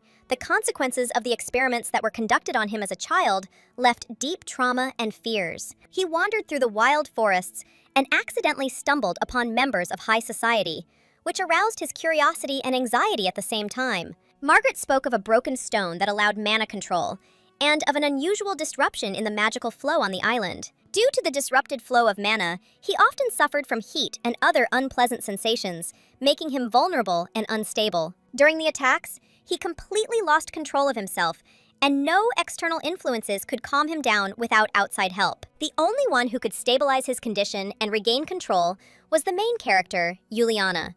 Her presence had a calming effect. He asked why she ended up running away, trying to understand her motives and the reasons that made her avoid direct contact with him. He couldn't fly into a rage like Edward, so she decided to act somehow, carefully adjusting to his unpredictable behavior. He thought what was happening was strange, because he clearly heard her screaming and calling him names, and this did not at all correspond to the idea that she could be a stranger to him. The girl was making a squealing noise, and it made him wonder what was really going on, why she was reacting so strangely to his presence. She raised her head proudly, as if asserting her independence, and clearly expected him to explain what he wanted from her, not hiding her surprise. Her expression caught his attention, and he noted to himself that despite her character, she looked sweet, attractive, almost like a funny riddle. However, she immediately asked to let her go, explaining that he looked alien, strange, as if from another world, and that her peace of mind was important to her. He refused, saying that he did not intend to let her go,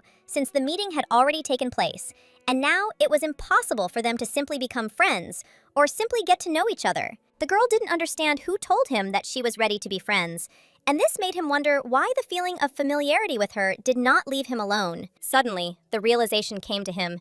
He really did know her from somewhere, and his memory suddenly refreshed the details previously hidden in the depths of his consciousness. He guessed that she was probably the madwoman Floan, a figure from the Empire about whom there were rumors and horror stories, and this made him wary. He was completely unceremonious in his statements, allowing himself to study her hair, not paying attention to possible displeasure, as if he were studying an important sign. His attention was drawn to his hair, which turned out to be similar to Madame Floan's hair, but she immediately noted that he was crazy and too bold in his judgment. She emphasized that it was extremely rude to speak about girls like that, especially in front of a fragile lady, and he was surprised at how seriously she took manners and etiquette. He was stunned to hear her sternness and determination because she looked quite formidable, demonstrating inner strength and self-confidence despite her fragility. Meanwhile, Caden arrived at her family's residence to discuss funding for the experiment, not panicking, but determined to force the Imperial authorities to act. However, it was a long time ago. He saw her only briefly, for a few moments, so he hardly had time to remember Margaret's face well enough, he thought, looking at her, trying to correlate fragmentary memories with reality, without losing interest in the unusual girl in front of him. Margaret decided to act faster, taking the initiative and asking directly who he was and why he had appeared in her world, demanding clarity and control over the situation. He introduced himself as Caden, the chief archmage, in a reserved and confident manner, trying to impress the girl and make her understand the seriousness of his intentions. He then asked if she had heard anything about him before, as if testing whether she was familiar with his reputation and influence in the world of the Empire and magic. She shook her head to show that his name meant nothing to her, that she was not familiar with his actions and position in society, remaining independent. This allowed him to assume that she was definitely not Lady Floan, and a feeling of relief appeared in his soul, because the frightening figure of the Imperial Mistress did not stand before him. When Margaret confirmed this, he smiled inwardly, realizing that the situation was less dangerous than it might have seemed, and now he could behave more easily. He made a mental note that he couldn't stand Lady Floan, and these words caused Margaret to feel a chill inside, as if the blood had frozen in her veins, and the feeling of threat intensified. His threat sounded far more ominous than anything she had heard from Edward, and it made her truly afraid of Caden's strength and determination. Caden could take someone's life without a twinge of conscience, and this was terrifying, but at the same time, it demonstrated his power and willingness to act without hesitation. Suddenly, something to the side caught his attention, and he looked around as if trying to find any minor threats or anything that might have escaped his notice. He looked again in the other direction, and Margaret did not understand what exactly he was doing. Her confusion grew, because his behavior was unpredictable and strange. Suddenly, he made an incomprehensible sound, which confused the girl even more, making her wary and try to understand what was happening to the man in front of her. He pressed himself against her, and the lady was completely confused, not understanding how to react to the sudden and close interaction with this mysterious archmage. She couldn't comprehend what kind of tricks, what strange games Caden was playing in front of her, and this caused anxiety and a feeling of danger at the same time. He himself was embarrassed, realizing the strangeness of the situation, and internally noted that his actions were too bold and unusual for ordinary communication with girls. He began to press himself against her neck, noting that her body smelled pleasant, and this sensation simultaneously surprised and frightened Margaret, making her think about salvation. Margaret realized that the moment demanded immediate action. She couldn't stay close, and her instincts forced her to act to protect herself from Caden. She kicked him in the leg and tried to run away, trying to distance herself from him, feel in control of the situation, and escape the unexpected closeness. He screamed for her to stop, but she couldn't breathe, and even if Caden hadn't intended to cause death, the fear of his presence was too great. She always felt danger around him, and at the cliff, she jumped on a vine, using her skills to escape, saving herself from the potential threat. There was a constant tremor of fear in her soul. The anticipation of possible death at his hand made her heart pound, even when he wasn't actively pursuing her. Leaping easily to the other side, she glanced back to make sure Caden was behind her, checking if it was safe for her to continue. She realized that he had indeed been left behind, and she even more so did not want to be near a man whose abilities and intentions inspired horror and mistrust. She had enough of Edward, and this realization strengthened her resolve to flee. She was not going to remain in a situation where Caden's power could threaten her freedom or life. Caden was amazed to see her abilities, realizing that the girl who called herself fragile actually displayed agility and skill worthy of astonishment. She continued to amaze him with her stunts, which proved her courage and determination, not allowing him to underestimate her physical abilities and intelligence. Over time, Margaret was able to leave, hoping that Caden would not pursue her further, feeling relieved and temporarily free of his presence. She accidentally ended up with his talisman in her hands, and while distracted, she took the pendant with her, not suspecting that it was precisely this item that he could start pursuing. Perhaps Caden was chasing her because of the talisman, and that made her wary, realizing that the item was important to his motivation and future actions. At the same time, Margaret noticed that the sun was already setting, and the day was drawing to a close, creating an air of urgency and reminding her of the need to find safe shelter. She understood that the night would be dangerous, and any mistake could cost her freedom or life, so she tried to act carefully, using her skills and intuition. The sun was setting, painting the world in orange and red hues, and Margaret knew she had to move faster to get out of sight of Caden before dark. She realized that there were still many obstacles ahead, but now every step was decisive, and her determination and skills allowed her to hope for a successful escape and maintain her own safety. Monsters were expected to appear in the gorge soon, so Margaret knew they had to move faster or the danger would become unbearable. She had already run quite far from the cave, and at the same time, she knew that Edward was left there alone, wounded and vulnerable, without the ability to defend himself. At the moment, taking care of herself was the most important thing, because if she didn't survive, then there was no way she could help Edward.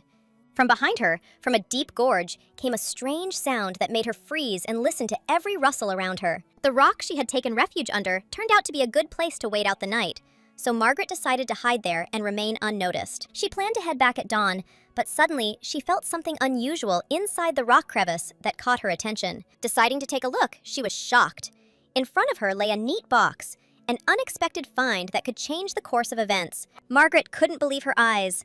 Inside was a first aid kit, exactly the same as the original one Juliana had found. Then she realized that this was a chance for salvation, and decided to unpack the box, hoping that the contents would help her cope with the difficulties. She began to carefully examine the medications, studying each package and trying to understand which ones would be needed first. It seemed as if the memories had merged in Margaret's head, and she even began to forget some of the Korean names, but the essence of the medications remained clear. In any case, what was in the box should have been enough to help Edward and ease his condition. She was pleased with the find, but a sudden rustle behind her made her wary, again sensing danger nearby. Realizing that they might be monsters, Margaret quickly hid under a rock, trying to remain unnoticed and hold her breath. She didn't expect the creature to appear so quickly, so she was startled, feeling a cold fear creeping inside her. The monster moved quietly, as if hoping to remain unnoticed, which forced her to hold back every sound and movement. Listening more closely, she realized that these were not wolves, but someone walking on two legs.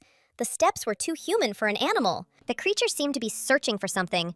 Perhaps it was Caden, although Margaret wasn't sure, but interest was mixed with fear. Curiosity got the better of her, and she decided to peek out from her hiding place, carefully sticking her head out and trying not to give away her presence. The creature turned out to be much larger than a man, twice as thick as usual, and its size caused Margaret both horror and awe. It was completely covered in thick fur, which made it even more frightening, and Margaret could hardly contain her trembling with fear. She had no doubt that before her stood a real monster, not a man, and the danger was very real and imminent. The thought of her own death flashed through her mind as the monster stretched out its paws towards her, and fear clenched in her chest, restricting her movements. She was ready to accept the fact that the monster would grab her, eat her, or torture her, and only the memory of Edward gave her a faint hope. She desperately wanted Edward to be there to protect her, and she tried to imagine his strength and courage at that moment. The monster began to lift the stone under which she was hiding, and Margaret felt her breath catch in fear of the inevitable. But at the last moment, it heard a sound from the other side and was distracted,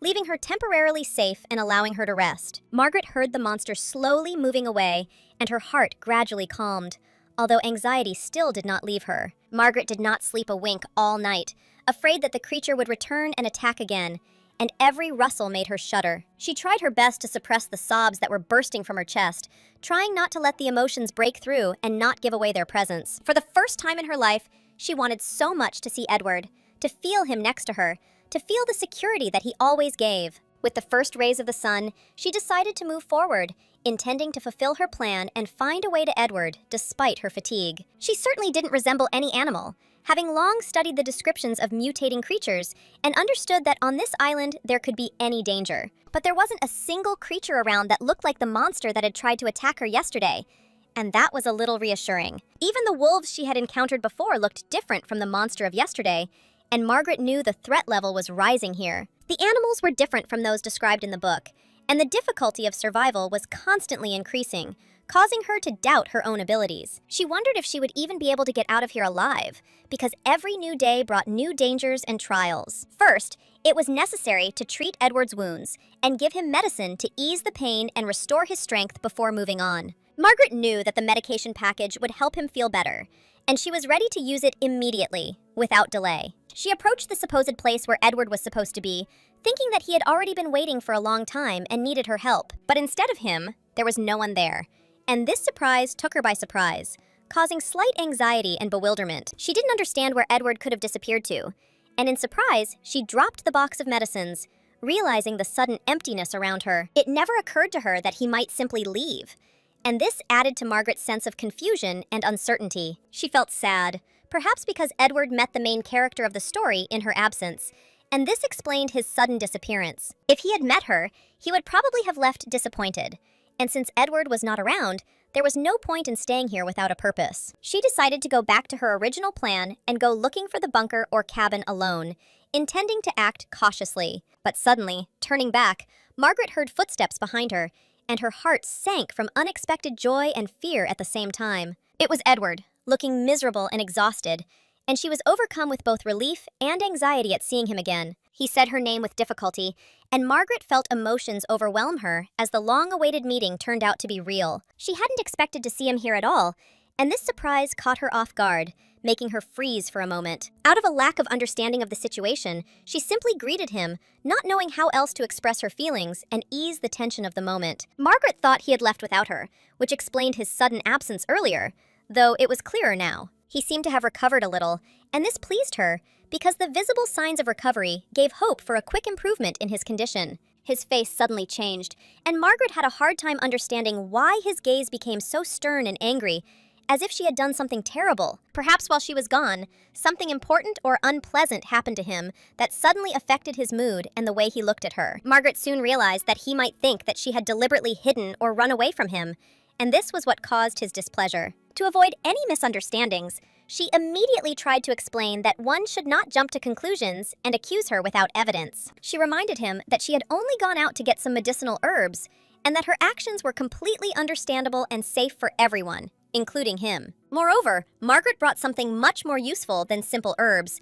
an item that could really help in an emergency. This wasn't an ordinary herbal collection, but a real first aid kit, a kind of epic drop that she could use immediately. He, of course, had not the slightest idea of such modern or magical medical terms and their true value. After that, she decided to get up to check his condition and assess whether it was possible to begin providing assistance right then and there. Margaret stated that it was necessary to provide first aid so that his wounds would not become more complicated and cause serious consequences in the near future. However, he grabbed her unexpectedly, and she instantly felt embarrassed, not expecting such closeness and a sharp reaction from him. She couldn't understand why he was hugging her, and at the same time saying that she couldn't take such risks anymore, as if his concern was mixed with irritation. He explained that his injuries were not so serious that she would worry about him and put herself in danger for him. He was too close, and his concern was understandable.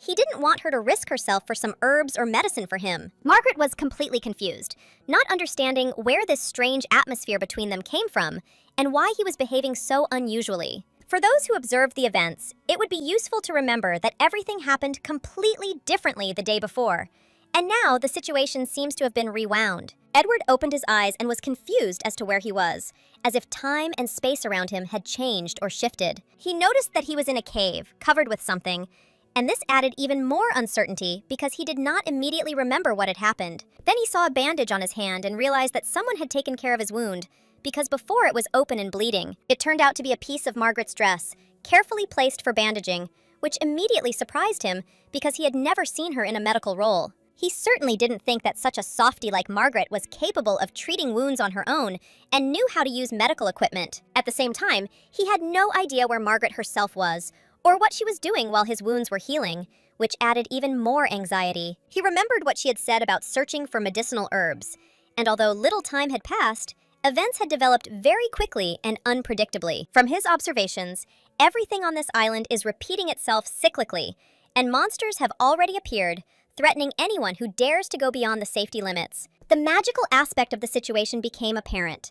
During the day, the danger does not manifest itself, but as evening approaches, the monsters return, creating constant tension and threat. Understanding this, Edward hurried to look for Margaret, not wanting to waste a minute to make sure that she was okay and safe. There was no time to wander through the forest now, but he felt strange emotions, not like before, as if an inner feeling was forcing him to act differently. He would never have risked himself in a normal situation, much less gone in search of a girl.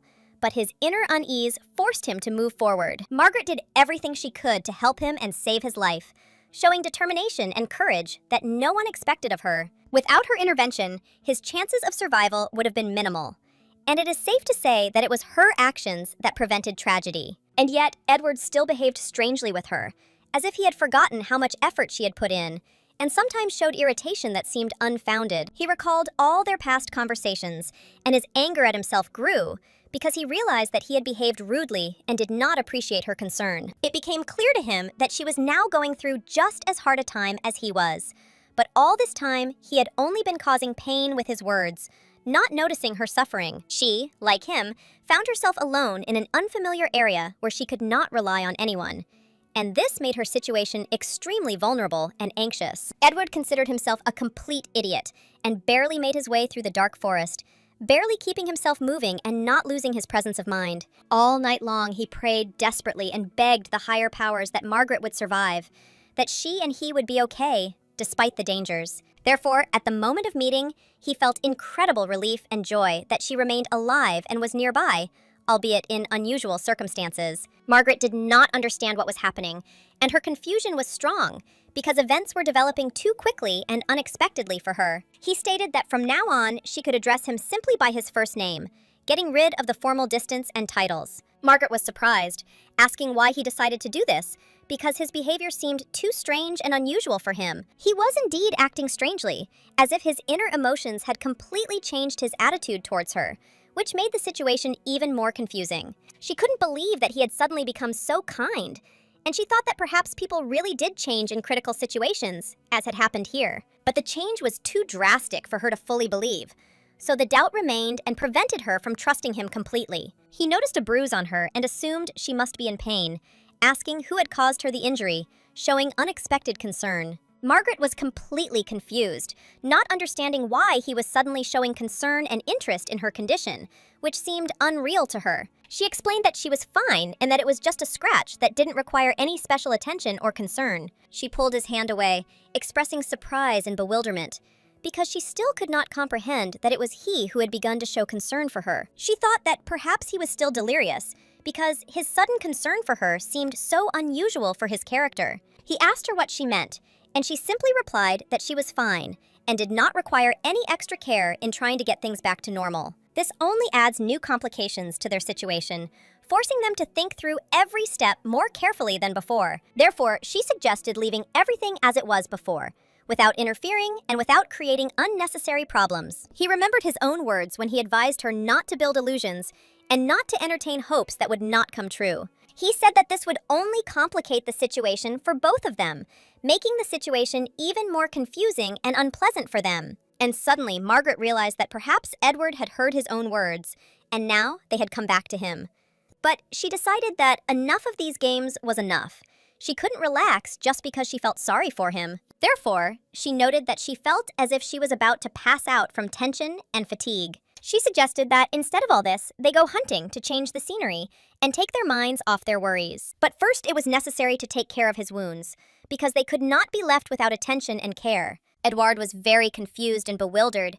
He was not sure whether he understood and did everything correctly, but he managed to thank her, although at first she slightly frightened him with her actions and intentions. She said that the procedures would be a little painful, but this was necessary for proper treatment and quick healing. After some time, Margaret had completely treated all his wounds, carefully and thoroughly, without missing a single detail. She noted that everything was ready because she wrapped it with bandages and made sure that the treatment was carried out correctly. Edward said it looked impressive, and she replied that it was enough for the initial recovery. He didn't even know how to properly respond to her confidence and the way she treated him. He asked how she knew it was an antiseptic, and how she managed to choose the right product. But on the bottle, there were inscriptions in a language unfamiliar to him, which made everything even more mysterious and incomprehensible. And then, Margaret decided that she needed to come up with something in this situation to explain her actions without raising suspicion. Therefore, she said that this remedy is used far to the east of their empire, where it is known and widespread. It so happened that she studied this particular dialect, which allowed her to understand the purpose and method of using the product. In fact, Margaret quickly came up with an excuse in her memory, and fortunately, Edward did not suspect anything strange. And in general, she didn't understand what was going on in the head of the author of the novel, who decided to add the first aid kit from Korea to the world. There were plenty of mysteries and oddities here, but they had to be dealt with, otherwise the situation could get out of control. Edward decided to remember the strange mark on her face, which made him think about what was left unsaid. He noticed that she never told him how he came into her life and how she ended up next to him. Margaret thought that perhaps he was asking for a reason, but that he knew something and was trying to understand the situation more deeply. Although, if you think about it, there is no point in hiding her meeting with Caden from him, because the events will sooner or later become clear. When the main plot begins, he will definitely encounter the main character, and Caden will be there, as if destined. So she said that she came across a strange man who suddenly appeared in her path and made her wary. These words made Edward jump up, and she explained that it was just a pendant that had fallen from his clothes and landed right on her face. He asked how this was even possible while the girl was bandaging her leg after a minor injury. She explained that it just so happened that she ended up underneath him and he ended up on top, creating a strange and awkward situation. When Edward heard this, he became furious, not understanding how this happened and what really happened. She didn't understand what exactly had caused his reaction, since he had just crushed a rock into dust with his bare hands, a show of strength. He asked if she knew of similar situations, and she said that she could now explain everything in more detail. And this happened because of that very pendant that was on his clothes and accidentally caused her a small wound. He immediately understood what was being said, and Margaret noted that he quickly realized what had really happened. And she asked how often he had fits of rage at the sight of blood, to understand his reaction to danger. She knew the question sounded rude, but they would be traveling together, and it was important for her to know about his specifics. And the situation itself was quite risky, requiring caution and careful attention to every action. He said the attacks were controllable, and began after his return from the war, where he rarely encountered blood. Margaret said that if he knew how to suppress them, he should definitely explain how to do it to avoid danger. After all, last time he managed to come to his senses, which means the method really exists and works in critical moments. She wondered what exactly had helped him calm down a few days ago and cope with his unexpected rage. And then she realized the absurdity of her question, because the answer was simpler than she could have imagined at first. His answer was that it was she who was able to calm him down. Margaret's mere presence and actions were enough. He added that as soon as she ordered him to sit still, the attack immediately passed, leaving no trace of irritation. This caused Margaret to question whether she had understood his words correctly and whether her actions had really had that effect. The gentleman was noticeably embarrassed and did not know how to react to the situation correctly. His thoughts were racing, trying to find the right words. He said that as a child, when he competed with his brothers, he had to learn to control his emotions and actions without outside help. On the battlefield, when he lost his comrades, no one told him enough. No one tried to stop him from acting, which left a deep mark. Now it was she who ordered him to stop certain actions, and this feeling contradicted his habits and internal resistance. Perhaps he really needed such words to stop his uncontrollable impulse, at least for a while. He has already said that these are the consequences left over from the war.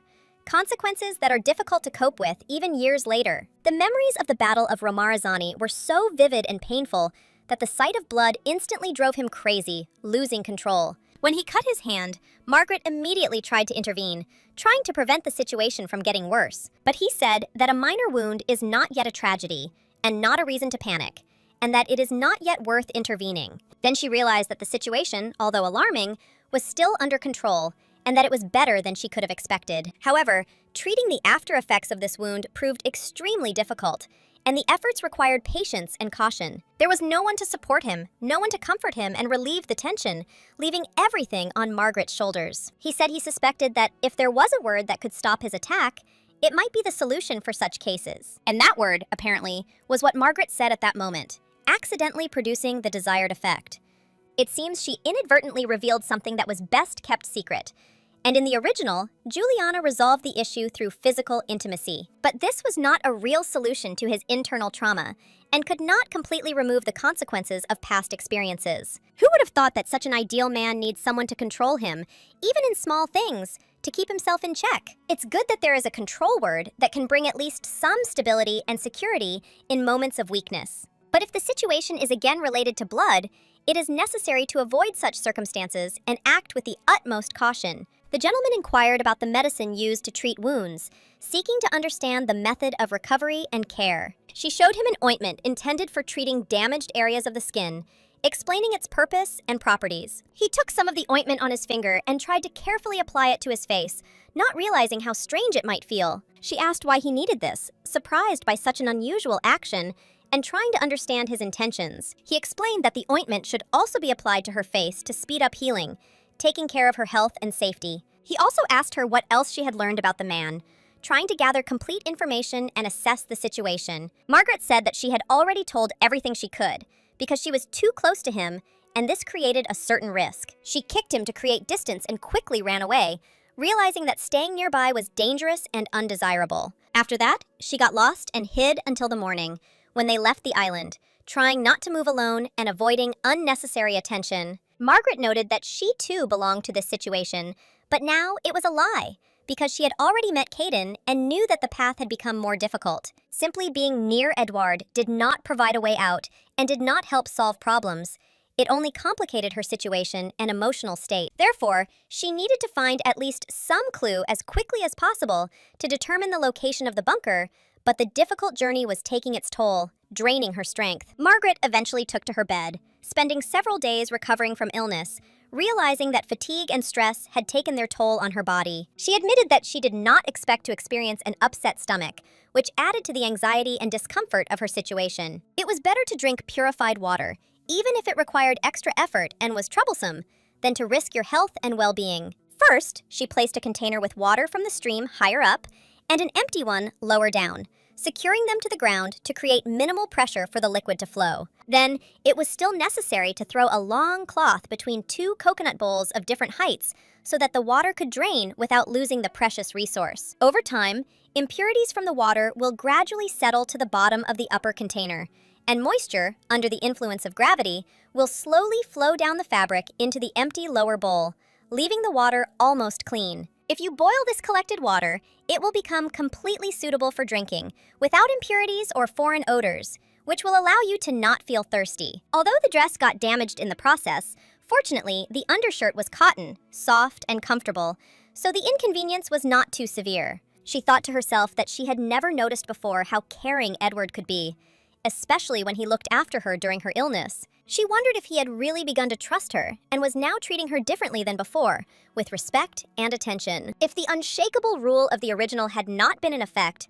she might not have run away from Edward and would have tried to stay close to him, exploring the possibility of another path. But after all this torment, there was still a chance that meeting Edward would change her, just as it happened in the original story, and everything would take a new turn. Sadly, it cannot be ruled out that events could take a completely unexpected turn, requiring care and caution. She said that before that point, it was necessary to find the exact location of the bunker in order to know where to go and how to proceed further without unnecessary risk. But Edouard noted that he had already said that she should rest, because without rest, actions could be dangerous and ineffective. She explained that she still needed to do something, so she needed to go hunting to prepare for further events on the island. And he agreed that they could go back, as she had suggested.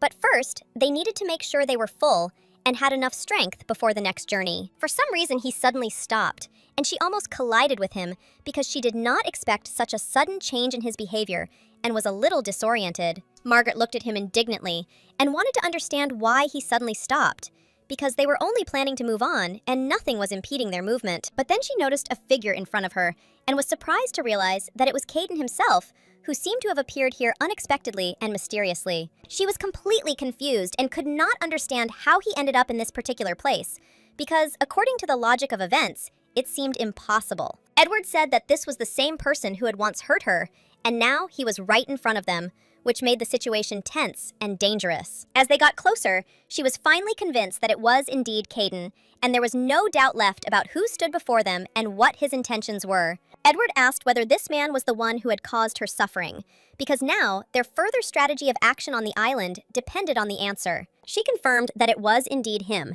and was sure that she had managed to hide from him before, but now he had somehow managed to appear here, which made her wary. Apparently he had wandered and still reached this place, and then Edward decided that it would be best to tie him up to eliminate any possibility of dangerous behavior. Margaret was shocked by this decision, and Edward explained that this man could be dangerous, so they should exercise extreme caution and act carefully. You should be very careful, act without haste, and take into account all the risks in order not to expose yourself to unnecessary danger and maintain control of the situation. You need to hurry before the sun sets because darkness can add complexity to your actions, as well as increase the risk of a surprise attack or other problems. Suddenly, Caden grabbed her arm sharply, and the movement caught her off guard, causing an immediate reaction and the desire to break free from his grip. Edward immediately intervened and pulled her towards him, protecting and shielding her from a sudden attack, trying to prevent the situation from getting out of control. He checked to see if she was okay, and she reported that she felt fine, only a little alarmed by Caden's sudden action, which had scared her. His grip was so harsh that she flinched, so she suggested that they move everyone to a safe haven to avoid further dangerous situations. Edward asked what was going on and what she meant, trying to understand her proposal and intentions in order to act according to the plan and safety. He asked her to stop so as not to take any rash actions that could complicate the situation and put them all in danger. She thanked him for his help and support, realizing that without his intervention, the consequences could have been much more serious and dangerous for her. Edward noticed that there was a mark on her arm from her collision with Caden, which served as a reminder of the recent incident and potential threat. Margaret was sincerely grateful to him for his help and care, feeling that there was a person nearby whom she could rely on in a critical situation. He grabbed her hand and asked if he should kill Caden to eliminate the threat once and for all, testing her judgment before making his decision. Margaret immediately demanded that he stop, because such words were too harsh and dangerous, and her sense of justice did not allow her to remain silent. She emphasized that it was impossible to speak like that, since even discussing the murder was unacceptable and could lead to unpredictable consequences for everyone. She asked him what he meant by that, because that was not right. You had to remain calm and act sensibly, without unnecessary anger and hasty decisions. He had to control his anger and emotions, otherwise it could turn into serious problems, and only cold calculation would help maintain order. And then he immediately stopped,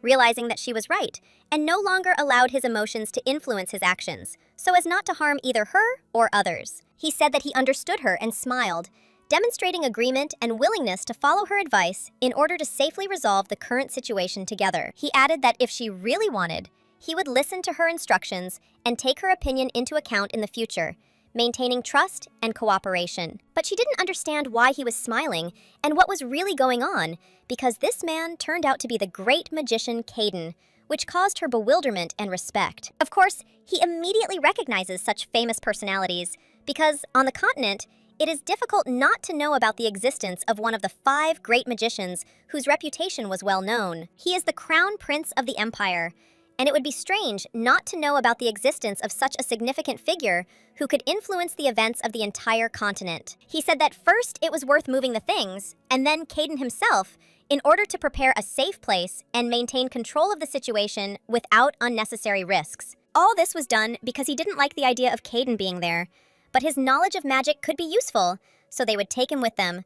After tying him up for safety, he asked her what she thought about it, and she was surprised that he was asking her opinion, because it meant that the level of trust between them had grown significantly. He also noted that if she refused to tie him up, he would leave him there, because the man was really too dangerous to be left uncontrolled. She said he didn't show any alarm and admitted that she shared his opinion, realizing that safety was the most important thing in this situation. Therefore, she suggested that they tie him up immediately, without delaying for a minute, in order to exclude any unpredictable consequences. But it seemed like it was too serious for him, and she felt like he was still too tense and wary. She couldn't understand where he got such injuries from, or how deep his old wounds were that made him cautious. When she realized that the loud noise in the forest had distracted a wild animal, she knew it was due to Caden's actions. This unexpected roar echoed throughout the forest, and it was this that distracted the aggressive creature, which could have attacked if not for the intervention of the archmage. But she decided to ask all the questions later,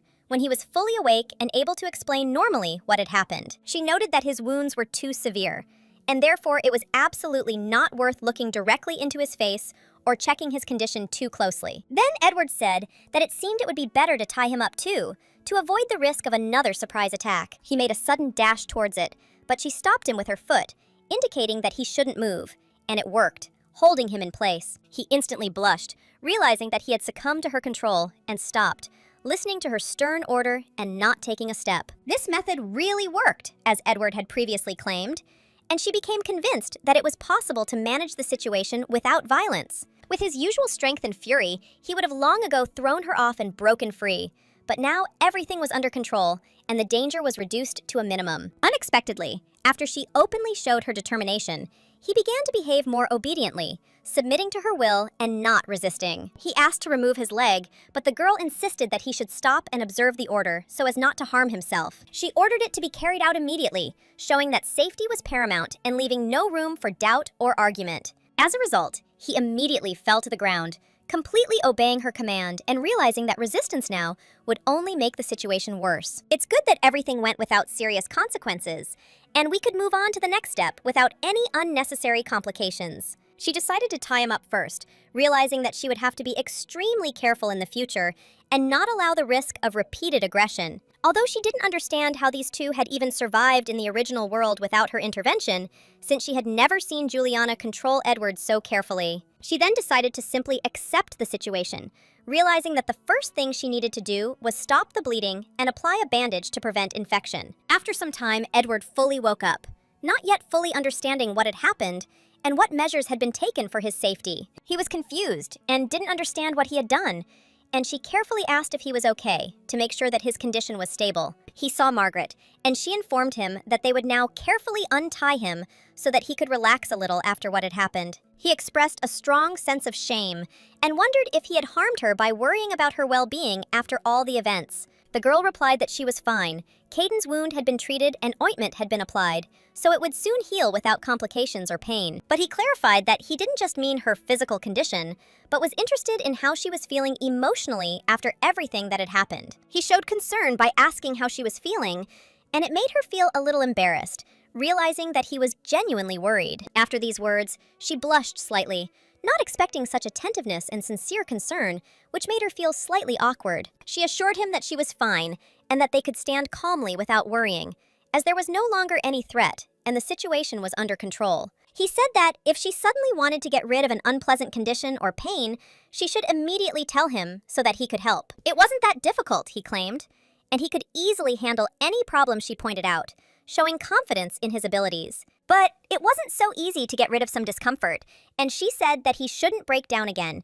Otherwise, everything would not go according to plan. Edward believed that everything would be easier if she was honest and communicated her feelings without hesitation in order to avoid the risk of complications. There was something stinging in his words that made her doubt whether he had truly calmed down completely and whether his reaction could be trusted completely. She thought that perhaps he might go crazy, just like in the novel, so they carefully treated his wounds and watched him all night without leaving his side. Perhaps the one who attacked Edward was poisonous and left traces that now had to be taken into account in further actions. Caden gradually recovered, and by the next day, his condition had become more stable, although he was still weakened from the recent events. However, his breathing became even, and he seemed to feel better, so they decided to go hunting to test their strength and prepare for the coming day. They decided to leave Caden and explore the cave's surroundings together, so as not to disturb him and at the same time to scout out the area. Margaret was extremely hot. Her clothes were sticking to her body, so walking became increasingly difficult,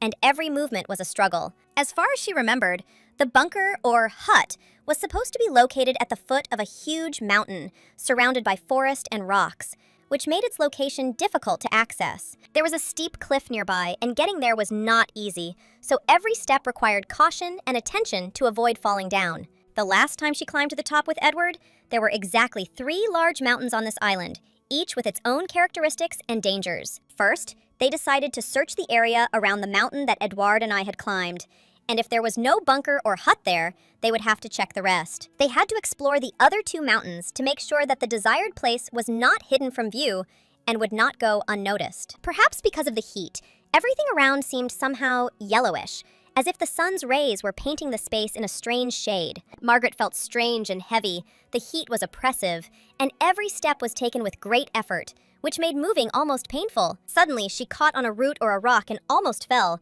but Edward instantly grabbed her, holding her and not letting her fall. He told Margaret to be careful, reminding her that every wrong step could lead to injury, and that she needed to watch her feet more closely. There was a scar on Edward's arm, obviously from the battlefield, which spoke of his experience and the harsh trials he had been through. The gentleman asked if everything was okay, and Markovich assured him that, in fact, everything was fine, although the tension was still palpable in the air. Margaret noted that she was just a little hot, and this feeling made it difficult for her to concentrate, creating a feeling of tiredness and heaviness. She understood that someone else's body should not be crushed or used, so she tried to act carefully and not disturb Edouard with unnecessary movements. After that, she barely had time to blink before he grabbed her in his arms, which completely caught her off guard and caused her great fear. Margaret was very scared because she did not expect such a sudden action, and her heart beat faster from surprise. She wanted him to stop, reminding him that if they continued walking like this, he would quickly tire and it would do no good to anyone. But the gentleman said that if they continued at their usual pace,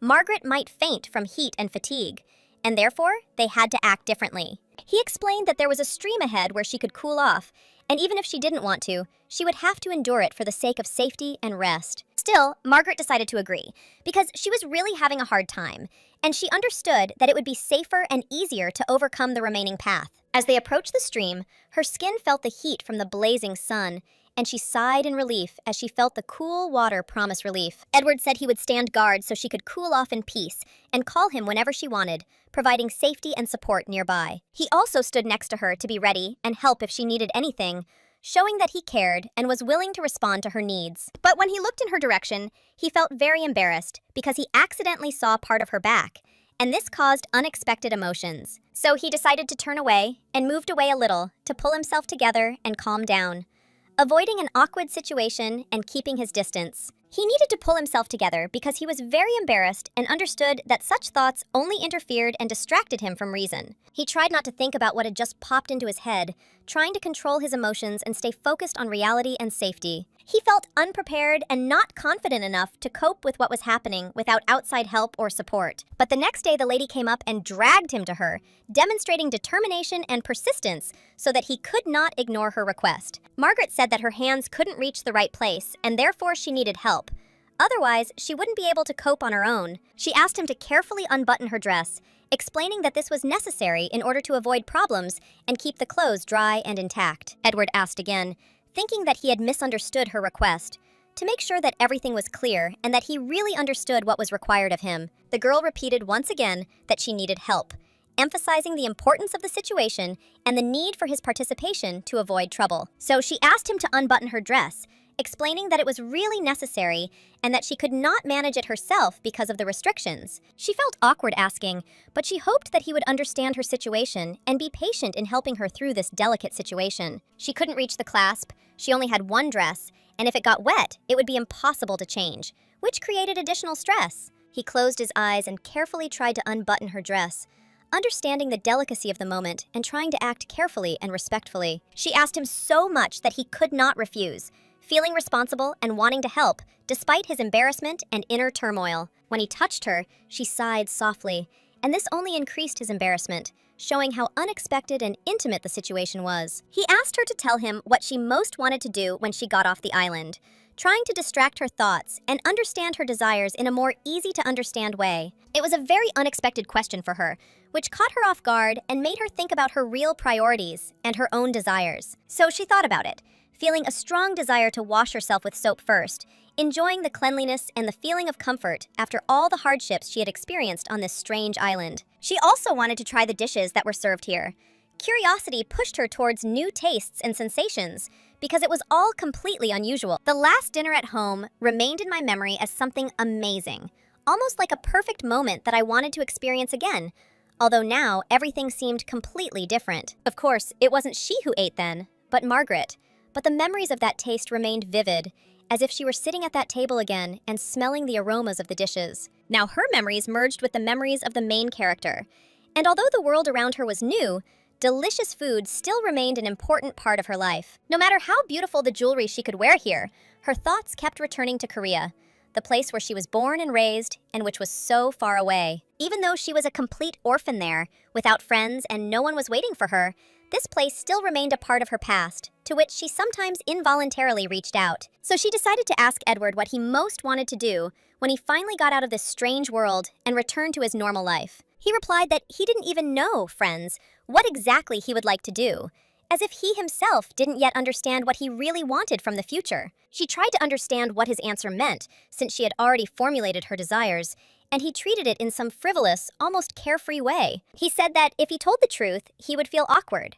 And this intrigued her, because it was difficult to imagine what exactly could cause such an embarrassing effect. She wondered about the possible reasons for his awkwardness, trying to figure out what was behind his words and what feelings he was actually experiencing at that moment. He mentioned that he had unbuttoned her dress a long time ago, but she still remained motionless, as if frozen in midair, not daring to take a step or change the situation. And Mark said that he should have told her about this earlier, because such things always need to be clarified in a timely manner, so that misunderstandings do not arise. She couldn't understand when he became so impudent, because it was completely at odds with the image of Edward, who always seemed reserved and polite. Indeed, this was not at all like Edward, and it was strange to her to see in him these new character traits that had previously seemed impossible. He apologized for his behavior, and she insisted that he not turn around under any circumstances, as the situation was becoming too tense and uncomfortable. Seriously, she noted to herself that he had really changed, and this caused mixed feelings of surprise, bewilderment,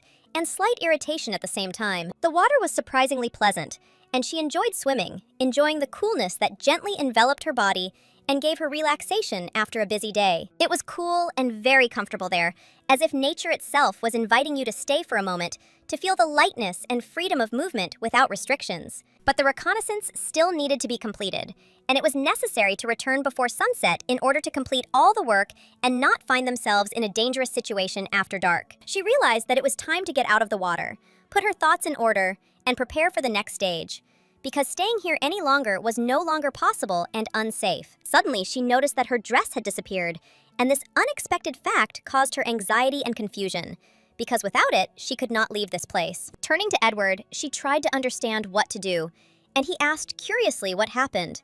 Noticing the anxiety and tension in her voice, she admitted that she didn't know where she could have put her dress, and this only increased the feeling of confusion because the situation seemed like a complete mystery. He expressed confusion as to why she was asking him about the dress she had put back herself, but she tried to explain that it seemed to have indeed disappeared without a trace. The girl clarified that the problem was precisely that her dress seemed to have evaporated, leaving her in mild shock and at the same time a feeling of helplessness in the face of what was happening. He asked what happened, but she shouted loudly at him not to turn around, as the situation could become even more awkward if he saw what was happening right now. He immediately realized his mistake and turned away, complying with her request, which avoided further embarrassment and maintained at least some privacy in the moment. She noted that she did not hear anyone approaching, and this only increased the feeling of mystery and anxiety, since what was happening had no obvious explanation. She didn't understand what had happened or whether anyone else was really there, but her intuition told her that the world around her still held many secrets. Edward suggested that there might be someone else here,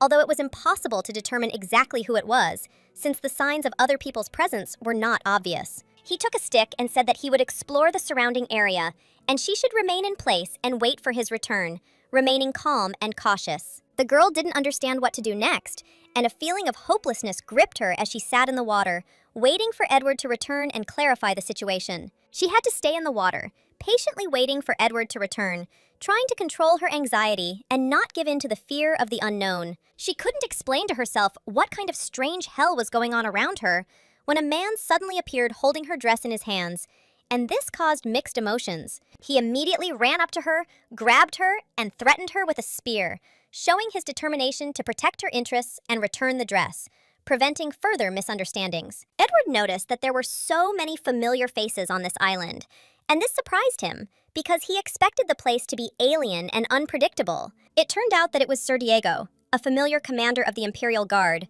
whose appearance here was both unexpected and intriguing. He immediately became frightened and asked that His Highness do nothing, demonstrating respect and caution in the face of Edward's strength and authority. He asked what was going on here, but Edward replied that it seemed like he needed to clarify something, since the situation was too confusing and unclear for everyone involved. He couldn't understand how the commander of the Imperial Guard ended up on this island, because it seemed impossible and contradicted all known rules and logic. During training, he suddenly lost consciousness, and when he woke up, he was lying on the riverbank, not fully understanding what had happened or how he had ended up in that position. The master took the spear he was holding and stepped back, leaving space for reflection and analysis of the situation, demonstrating his superiority and control over what was happening. He looked away and cast a disdainful glance at the dress, assessing the situation, realizing that events had taken an unexpected turn and required a careful approach. Diego expressed gratitude for being released, but at the same time, he inquired how His Highness had gotten there, trying to understand the strangeness of the situation in which they found themselves. The gentleman replied that something similar had happened to him.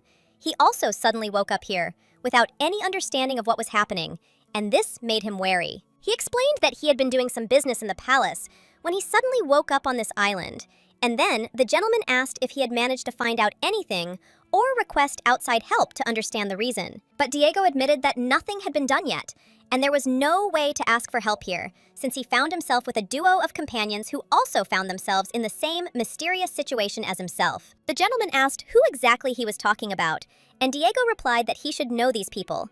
They were Crown Prince Edward and Archbishop Ruzef, two key figures of the Empire who were there with them. It seems that they woke up on this island in the same strange and incomprehensible situation as Diego and his companions, as if the forces of fate had united all the key players at once. The gentleman noted that this was a very strange coincidence, since only key figures of the Empire and the royal person Hestia were there, which made him wonder about the hidden motives of what was happening. At first he decided that this could be another intrigue directed against him personally, but judging by the people gathered here, this version does not seem plausible, and perhaps it is something more global. Therefore, he had absolutely no idea whose handiwork this was, and who was really behind what had brought them all here, leaving only guesses and tense anticipation of further developments. He also asked if there was anyone among his companions who might need women's clothing, as this might be connected with certain circumstances of their sudden appearance on the island. Diego replied that the situation was urgent, and that there were indeed those among his companions who might need such clothes,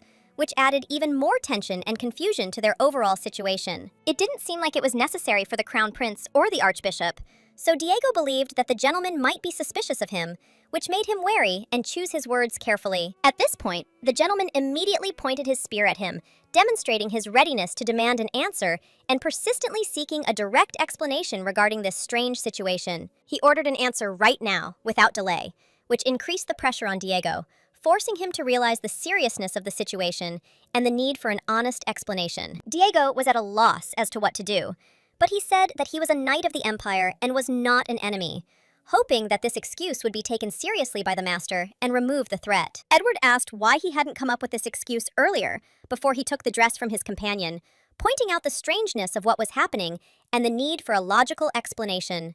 Diego explained that among his companions there was a girl named Juliana, and he only wanted to clarify that the dress was necessary specifically for her, in order to avoid awkward or dangerous situations. He reported that among his companions there was indeed a Juliana Lucy, and that this was a girl whose role and position could explain the necessity of such an action without causing harm to others. The gentleman asked again to make sure the information was accurate, and Diego confirmed that it was indeed Juliana Lucy, a girl in an unusual position who deserved special attention. He realized that this was truly a great saint, appearing in the Empire for the first time in 100 years, and her presence here added special significance to the whole situation, making what was happening more mysterious. Juliana Lucy is a saint with unique divine powers who has appeared in the Empire for the first time in a century and is trapped on this island along with other key figures. It seems that even the church ministers, including Archbishop Ruzef, could not escape this unexpected disaster, which further confirms the mysterious and mystical nature of their stay here. This means that the gods really do not intervene directly, and even the most powerful and holy ones were helpless before this unexpected force that brought everyone together on this island. Edward asked if this meant that the saint had no clothes, and asked again, trying to understand how serious the consequences of what happened to Juliana Lucy in this situation were. He clarified that the dress was the only clothing his companion had, and if Diego had stolen it, the saint would have been left completely naked, which could have been at least some justification for the knight's actions. Judging by the fact that Diego was silent, the saint was still dressed, which allowed Edward to draw conclusions and determine that the precautions and care for the saint had been taken. Therefore, he immediately ordered the dress to be returned to Juliana in order to prevent any unpleasant consequences and to preserve the dignity and safety of the saint in these difficult conditions. Diego, greatly frightened, immediately handed the dress back, realizing that, in this case, any delay or disobedience could lead to serious consequences and violate the master's trust. They meet here approximately once every 10 days,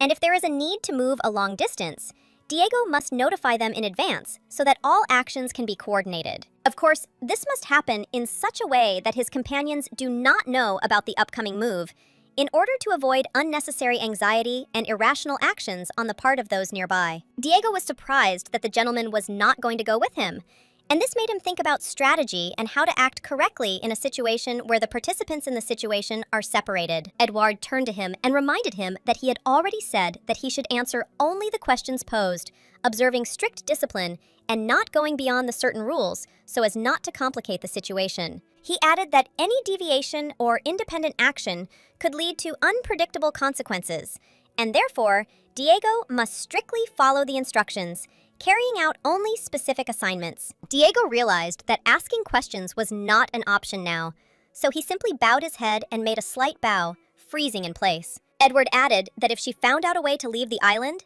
she should immediately inform him and under no circumstances try to leave with anyone else. He warned that if he was angered, there would be no mercy and the consequences would be extremely unpleasant for everyone. Margaret sat on the cold shore, cowering from the chill that went right to her bones, feeling despair and loneliness. She was frozen almost to death, her body was shaking, and her thoughts were starting to get confused due to the sharp pain and fatigue. She couldn't figure out where Edward had disappeared to, or who this strange man was who had stolen her dress.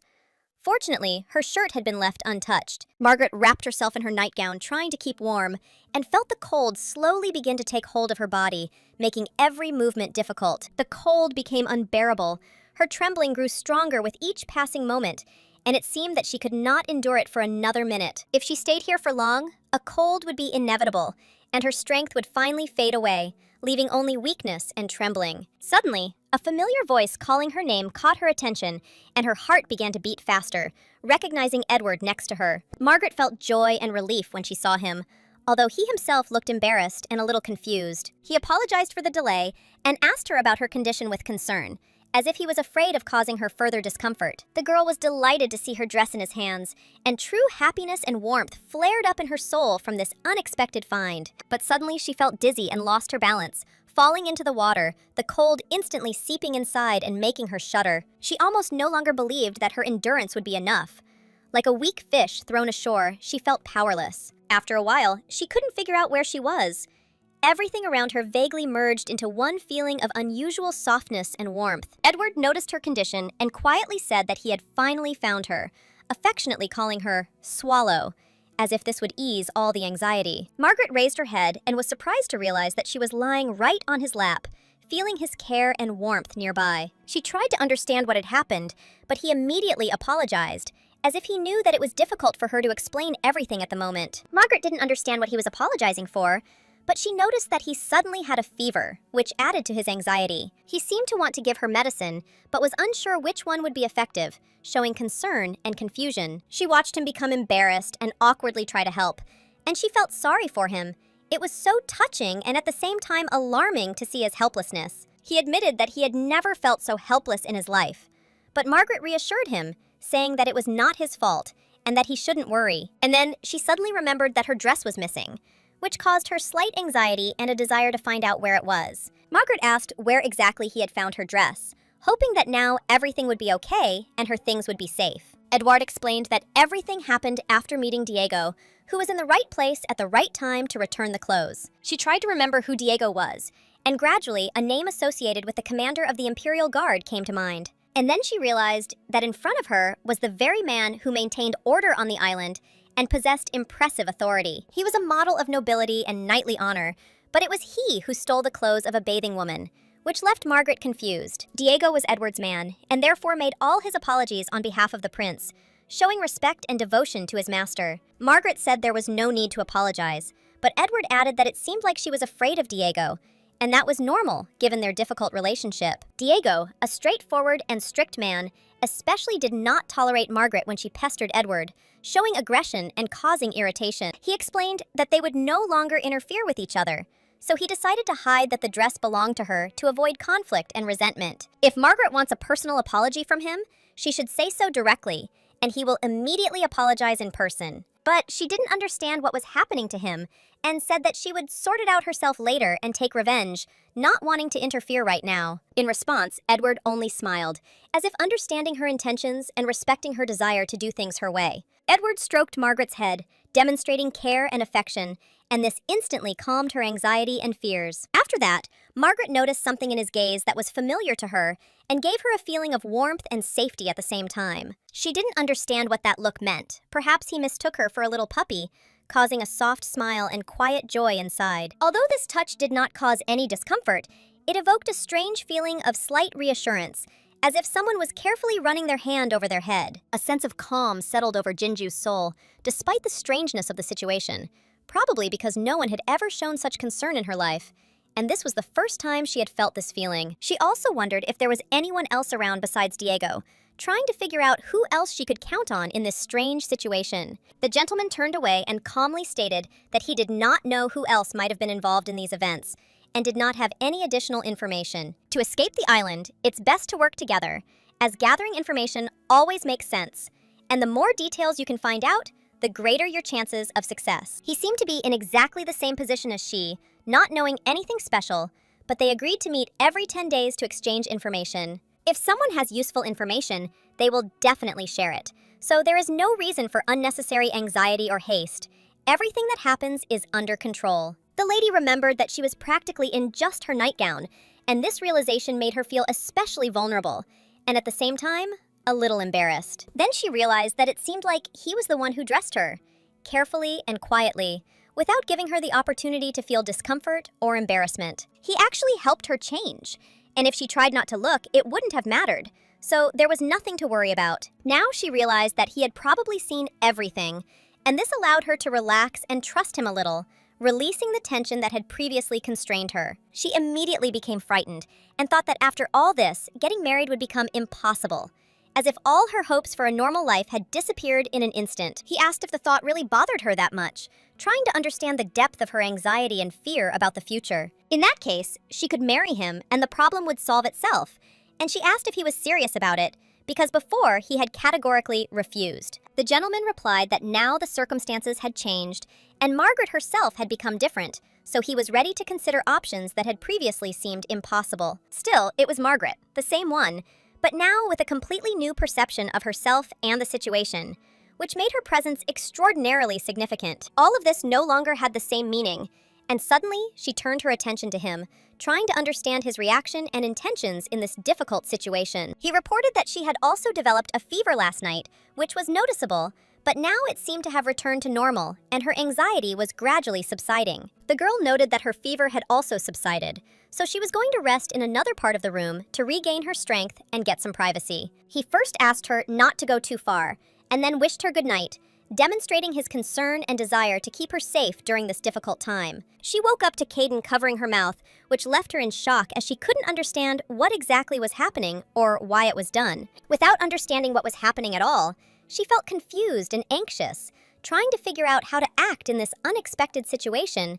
where no one explained the details. He warned her not to scream so that the crown prince would not hear what was happening, which added to the tension and made her feel a hidden threat. The platinum-haired woman stood next to Crown Prince Edward, and the sight was both strange and alarming, given the complexity of the situation. He knew that she was actually Margaret, and had deliberately lied to him, hiding her true identity for her own safety or some other benefit. He assumed that her lies were caused by his words about hatred towards her family, and that this was the reason for her secrecy and caution in communicating with him. But it was still unpleasant to feel deceived, and he understood that it was very difficult to trust anyone here, especially given all the circumstances and threats around. He thought that if she had called herself Margaret then, the consequences could have been unpredictable, and it was difficult to understand what he would have decided on at that moment. The first person he met on this island was Margaret, and it looked suspicious because her appearance was unexpected and strange. At the same time, it seemed strange because her face was familiar,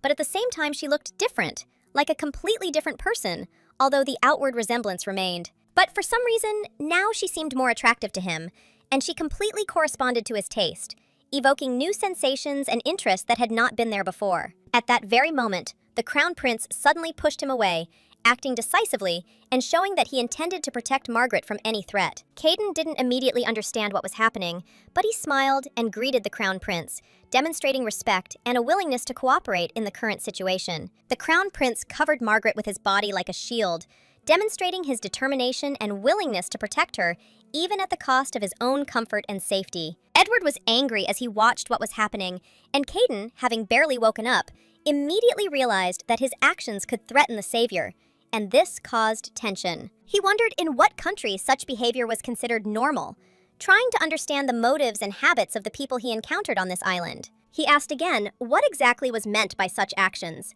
trying to clarify the meaning of what was happening and understand to what extent it was connected with cultural characteristics. He believed that Margaret had healed his wounds, and this caused a feeling of gratitude mixed with surprise because her abilities were unexpected and unusual. Edward asked if the girl allowed him to address her by her first name, which showed his respect and caution in establishing contact with Margaret. Caden noted that in a critical moment, when life hangs by a thread, etiquette ceases to be important, and only safety and survival become the most important. The gentleman agreed with this, realizing that there really was no point in following strict rules of etiquette now, since the situation required flexibility and a quick response. Afterwards, she grabbed his hand and said that if they got out of here alive, everything would be different, hinting at changes in the future and new opportunities for both of them.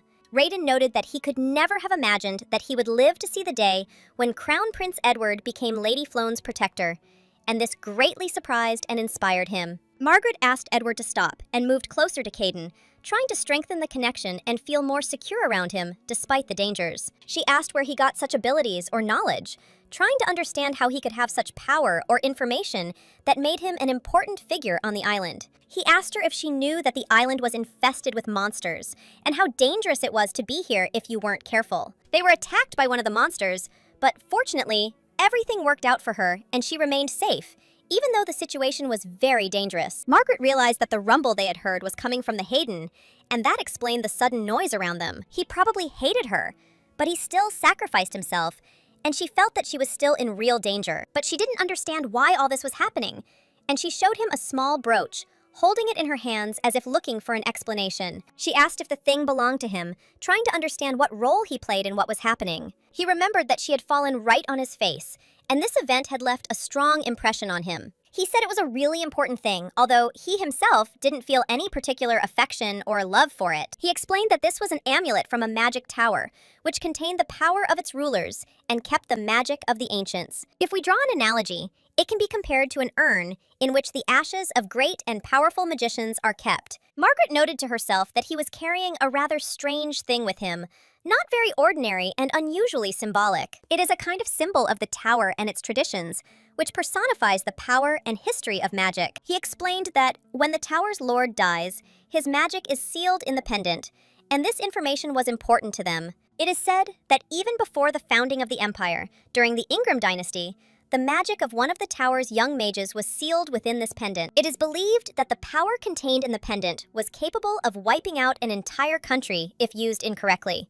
Caden said that only the mage who created the pendant could remove the seal from the magic, but he died long ago, over 1,000 years ago. The lady understood the gist, but she couldn't understand why he was telling them all these secrets and details of magic. He also asked how the two of them ended up on this island, trying to find out the whole story of their appearance here. In response, Edward asked a counter-question about how Caden himself ended up here, hoping to get some clarity. Then he realized that these two were not going to explain anything to him and were hiding their true motives, which was a little annoying. He said that as soon as he recovered, he would leave them and would no longer interfere in their affairs on this island. In any case, he expressed great gratitude to Margaret for taking care of his treatment and helping him recover. Margaret asked him where he was going to go after he was fully healthy again. Perhaps Caden knows where there is a bunker or hut where he can take refuge and calmly think about his next steps. Or at least a door that they can use to return home, if they managed to find and activate it. But he said he intended to simply walk somewhere around the island, explore it until he found something useful for escape. He had planned to search the entire island, and he was suspicious that he had woken up in such a strange and dangerous place. Since he had no memory of the move, he assumed that it could have been a teleport, which meant there must have been a portal or something similar. An escape portal that even Edward hadn't previously suspected, and he claimed to be very experienced in such matters and knew what to do. As expected from a mage, Caden immediately found the right path that could lead them off the island using his knowledge. Margaret didn't understand why he was looking at her so intently, as if trying to understand her thoughts or feelings with just one glance. He extended his hand to her, and she could not understand what exactly he wanted with this gesture, and she felt a slight excitement and confusion. He asked if she wanted to go with him, suggesting that they join forces and try to find a way off the island together. But she only became afraid. Her heart began to beat faster, and the thought of traveling together suddenly seemed too risky to her. She looked at his neat face, not knowing what to answer, and felt an internal contradiction between fear and curiosity. Edward answered for her to some extent, standing right in front of her, as if protecting and directing her gaze and thoughts in the right direction. He glared menacingly at Caden, showing his determination and desire to not let the mage mislead them. And he said that he shouldn't talk nonsense, trying to protect Margaret and show that her opinion and safety are important. He watched him with interest, trying to understand what thoughts were swarming in his head and what he was planning at the moment. After this, he firmly grabbed Margaret's hand and gently invited her to go to bed, carefully leading her to her resting place. To be honest, Margaret had no intention of going in search of Denam, so she carefully considered how to politely decline such an undertaking. It was good that Edward intervened in time and she didn't have to refuse him directly, which made her task much easier and relieved the tension. But he still didn't understand why the two were so insistent on leaving all concerns about safety behind. Margaret turned sharply towards him and gave him a menacing look that clearly spoke of her determination and steadfastness. Food was gradually running out, there was not the slightest source of food around, and the conditions here were completely unsuitable for normal life. The man claimed he would leave when his wounds were completely healed, promising to leave the camp.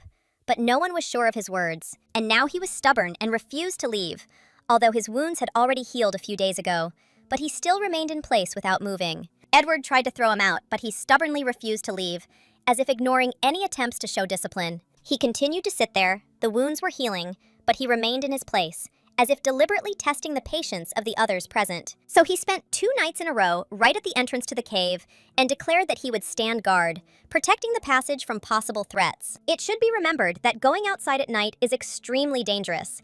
The smell of a person can attract monsters, and his behavior seemed completely abnormal. He asked Margaret where she was going, and she said that she was going to scout out the area to assess the situation around her. More precisely, she wanted to go to the mountain to thoroughly examine the area and find out whether there was anything useful or dangerous there. After this, she announced that she was already getting ready to leave, demonstrating complete determination and confidence in her actions. He asked her to stop, but she only calmly noted that the patient should rest, showing care and prudence at the same time. After some time, she became very tired, because walking in this heavy dress was extremely difficult and physically exhausting. She doubted she would even be able to find any hut or bunker in this wilderness, where there was no path or sign of habitation around. So Margaret decided she needed to take a little rest, to regain her strength and continue on her way with more confidence. She opened the homemade bottle and drank some water, feeling her thirst gradually subside and her body receive long-awaited relief. And now she really did feel better. Her strength was slowly returning, and her mind was beginning to clear after a long period of stress. She decided to close her eyes for a little while longer to give herself the opportunity to rest a little and restore her inner balance. If this time she failed to find either the hut or the bunker, then she would have to leave this place immediately. Otherwise, she risked being left in danger. 3 weeks had already passed since they had found themselves on this island, and during this time, no way had been found to call for help or to leave the island. Edward regularly exchanged information with Diego, but if he doesn't say anything new, then there is almost no hope for outside help. Although, perhaps she was simply accustomed to island life, and Edward was too protective of her, only allowing her to walk until sunset, so as not to risk her safety. He insisted that Margaret must return before sunset, without allowing herself to break caution and discipline. The sun was slowly setting, and it was time to head back, hoping that on the way back, she would be able to spot something useful or find shelter. As she walked down, she hoped to find at least some clue about the island's secrets, when she suddenly heard a strange rustling sound that caught her attention. She didn't understand what it could be, and when she looked closer, she couldn't remember if she had seen anything like it before. It turned out to be a starting pistol, which looked unusual and completely different from the weapon she had seen earlier in the original novel. There was some kind of inscription on it, the meaning of which she could not understand, and the red color of the pistol made it quite unusual and remarkable. There was a small bag of ammunition lying nearby, and Margaret decided to try using the weapon, checking how it functioned in practice. She didn't immediately understand how it worked. She tried clicking and pressing, but at first everything was unclear and seemed complicated. She decided that the gun might be broken, but she still hoped that at least today she would be able to find out or test something. However, when she fired upwards, the device actually worked, surprising her with its unexpected reaction and effect. Margaret was startled when bright flashes like miniature fireworks burst from the pistol, drawing attention to her presence. She then immediately realized that she had attracted too much unnecessary attention and was now in great danger in the surrounding nature. Wolves began to howl nearby, and she quickly gathered herself to quicken her steps and start running, trying to get away from the potential threat. It was sheer madness, and Margaret couldn't understand how anyone could have modified a flare gun to produce such an effect.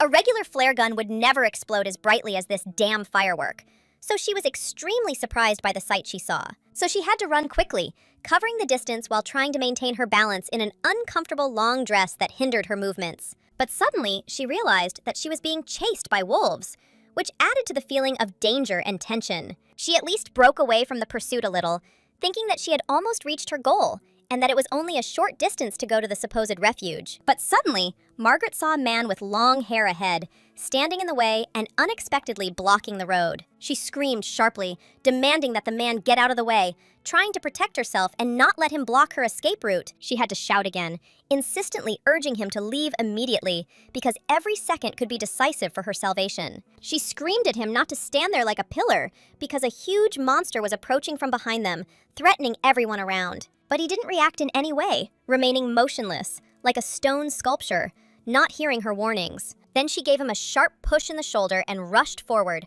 hoping to escape the danger zone as quickly as possible. However, she managed to grab his hand and drag him along with her so that he would not be left behind and fall into the clutches of the monsters. He tried to understand what was happening and why so many strange creatures had gathered in this place at once. He believed that these were the consequences of the explosion of that magical country that he saw in the sky, and tried to find a logical explanation. The girl explained that magic worked differently on this island, and what he saw was not real magic at all, but an illusion. At this pace, the creatures would catch up with them in no time, but then her gaze fell on a large stone nearby, and an idea was born instantly. A plan immediately formed in her head. They could drop to the ground and hide when she gave the signal to avoid attack. But the man clearly didn't understand what she was talking about, and the expression on his face indicated a complete lack of understanding of the situation. She pulled out a starting pistol and pointed it straight at him, demonstrating that he should act on her command without delay. She informed him that he should lie down on the ground immediately to protect himself from the approaching threat. The man became frightened and automatically covered his head with his hands, reacting to the sharp order with obvious fear. She aimed the flare gun straight at the creatures, deciding to attack them and create an opportunity for their escape. Soon there was a loud explosion, and they managed to hide behind a rock, feeling temporary relief from the horror they had experienced. Luckily, they managed to survive, and the danger temporarily receded, leaving only noise and smoke around. And the lady breathed a sigh of relief.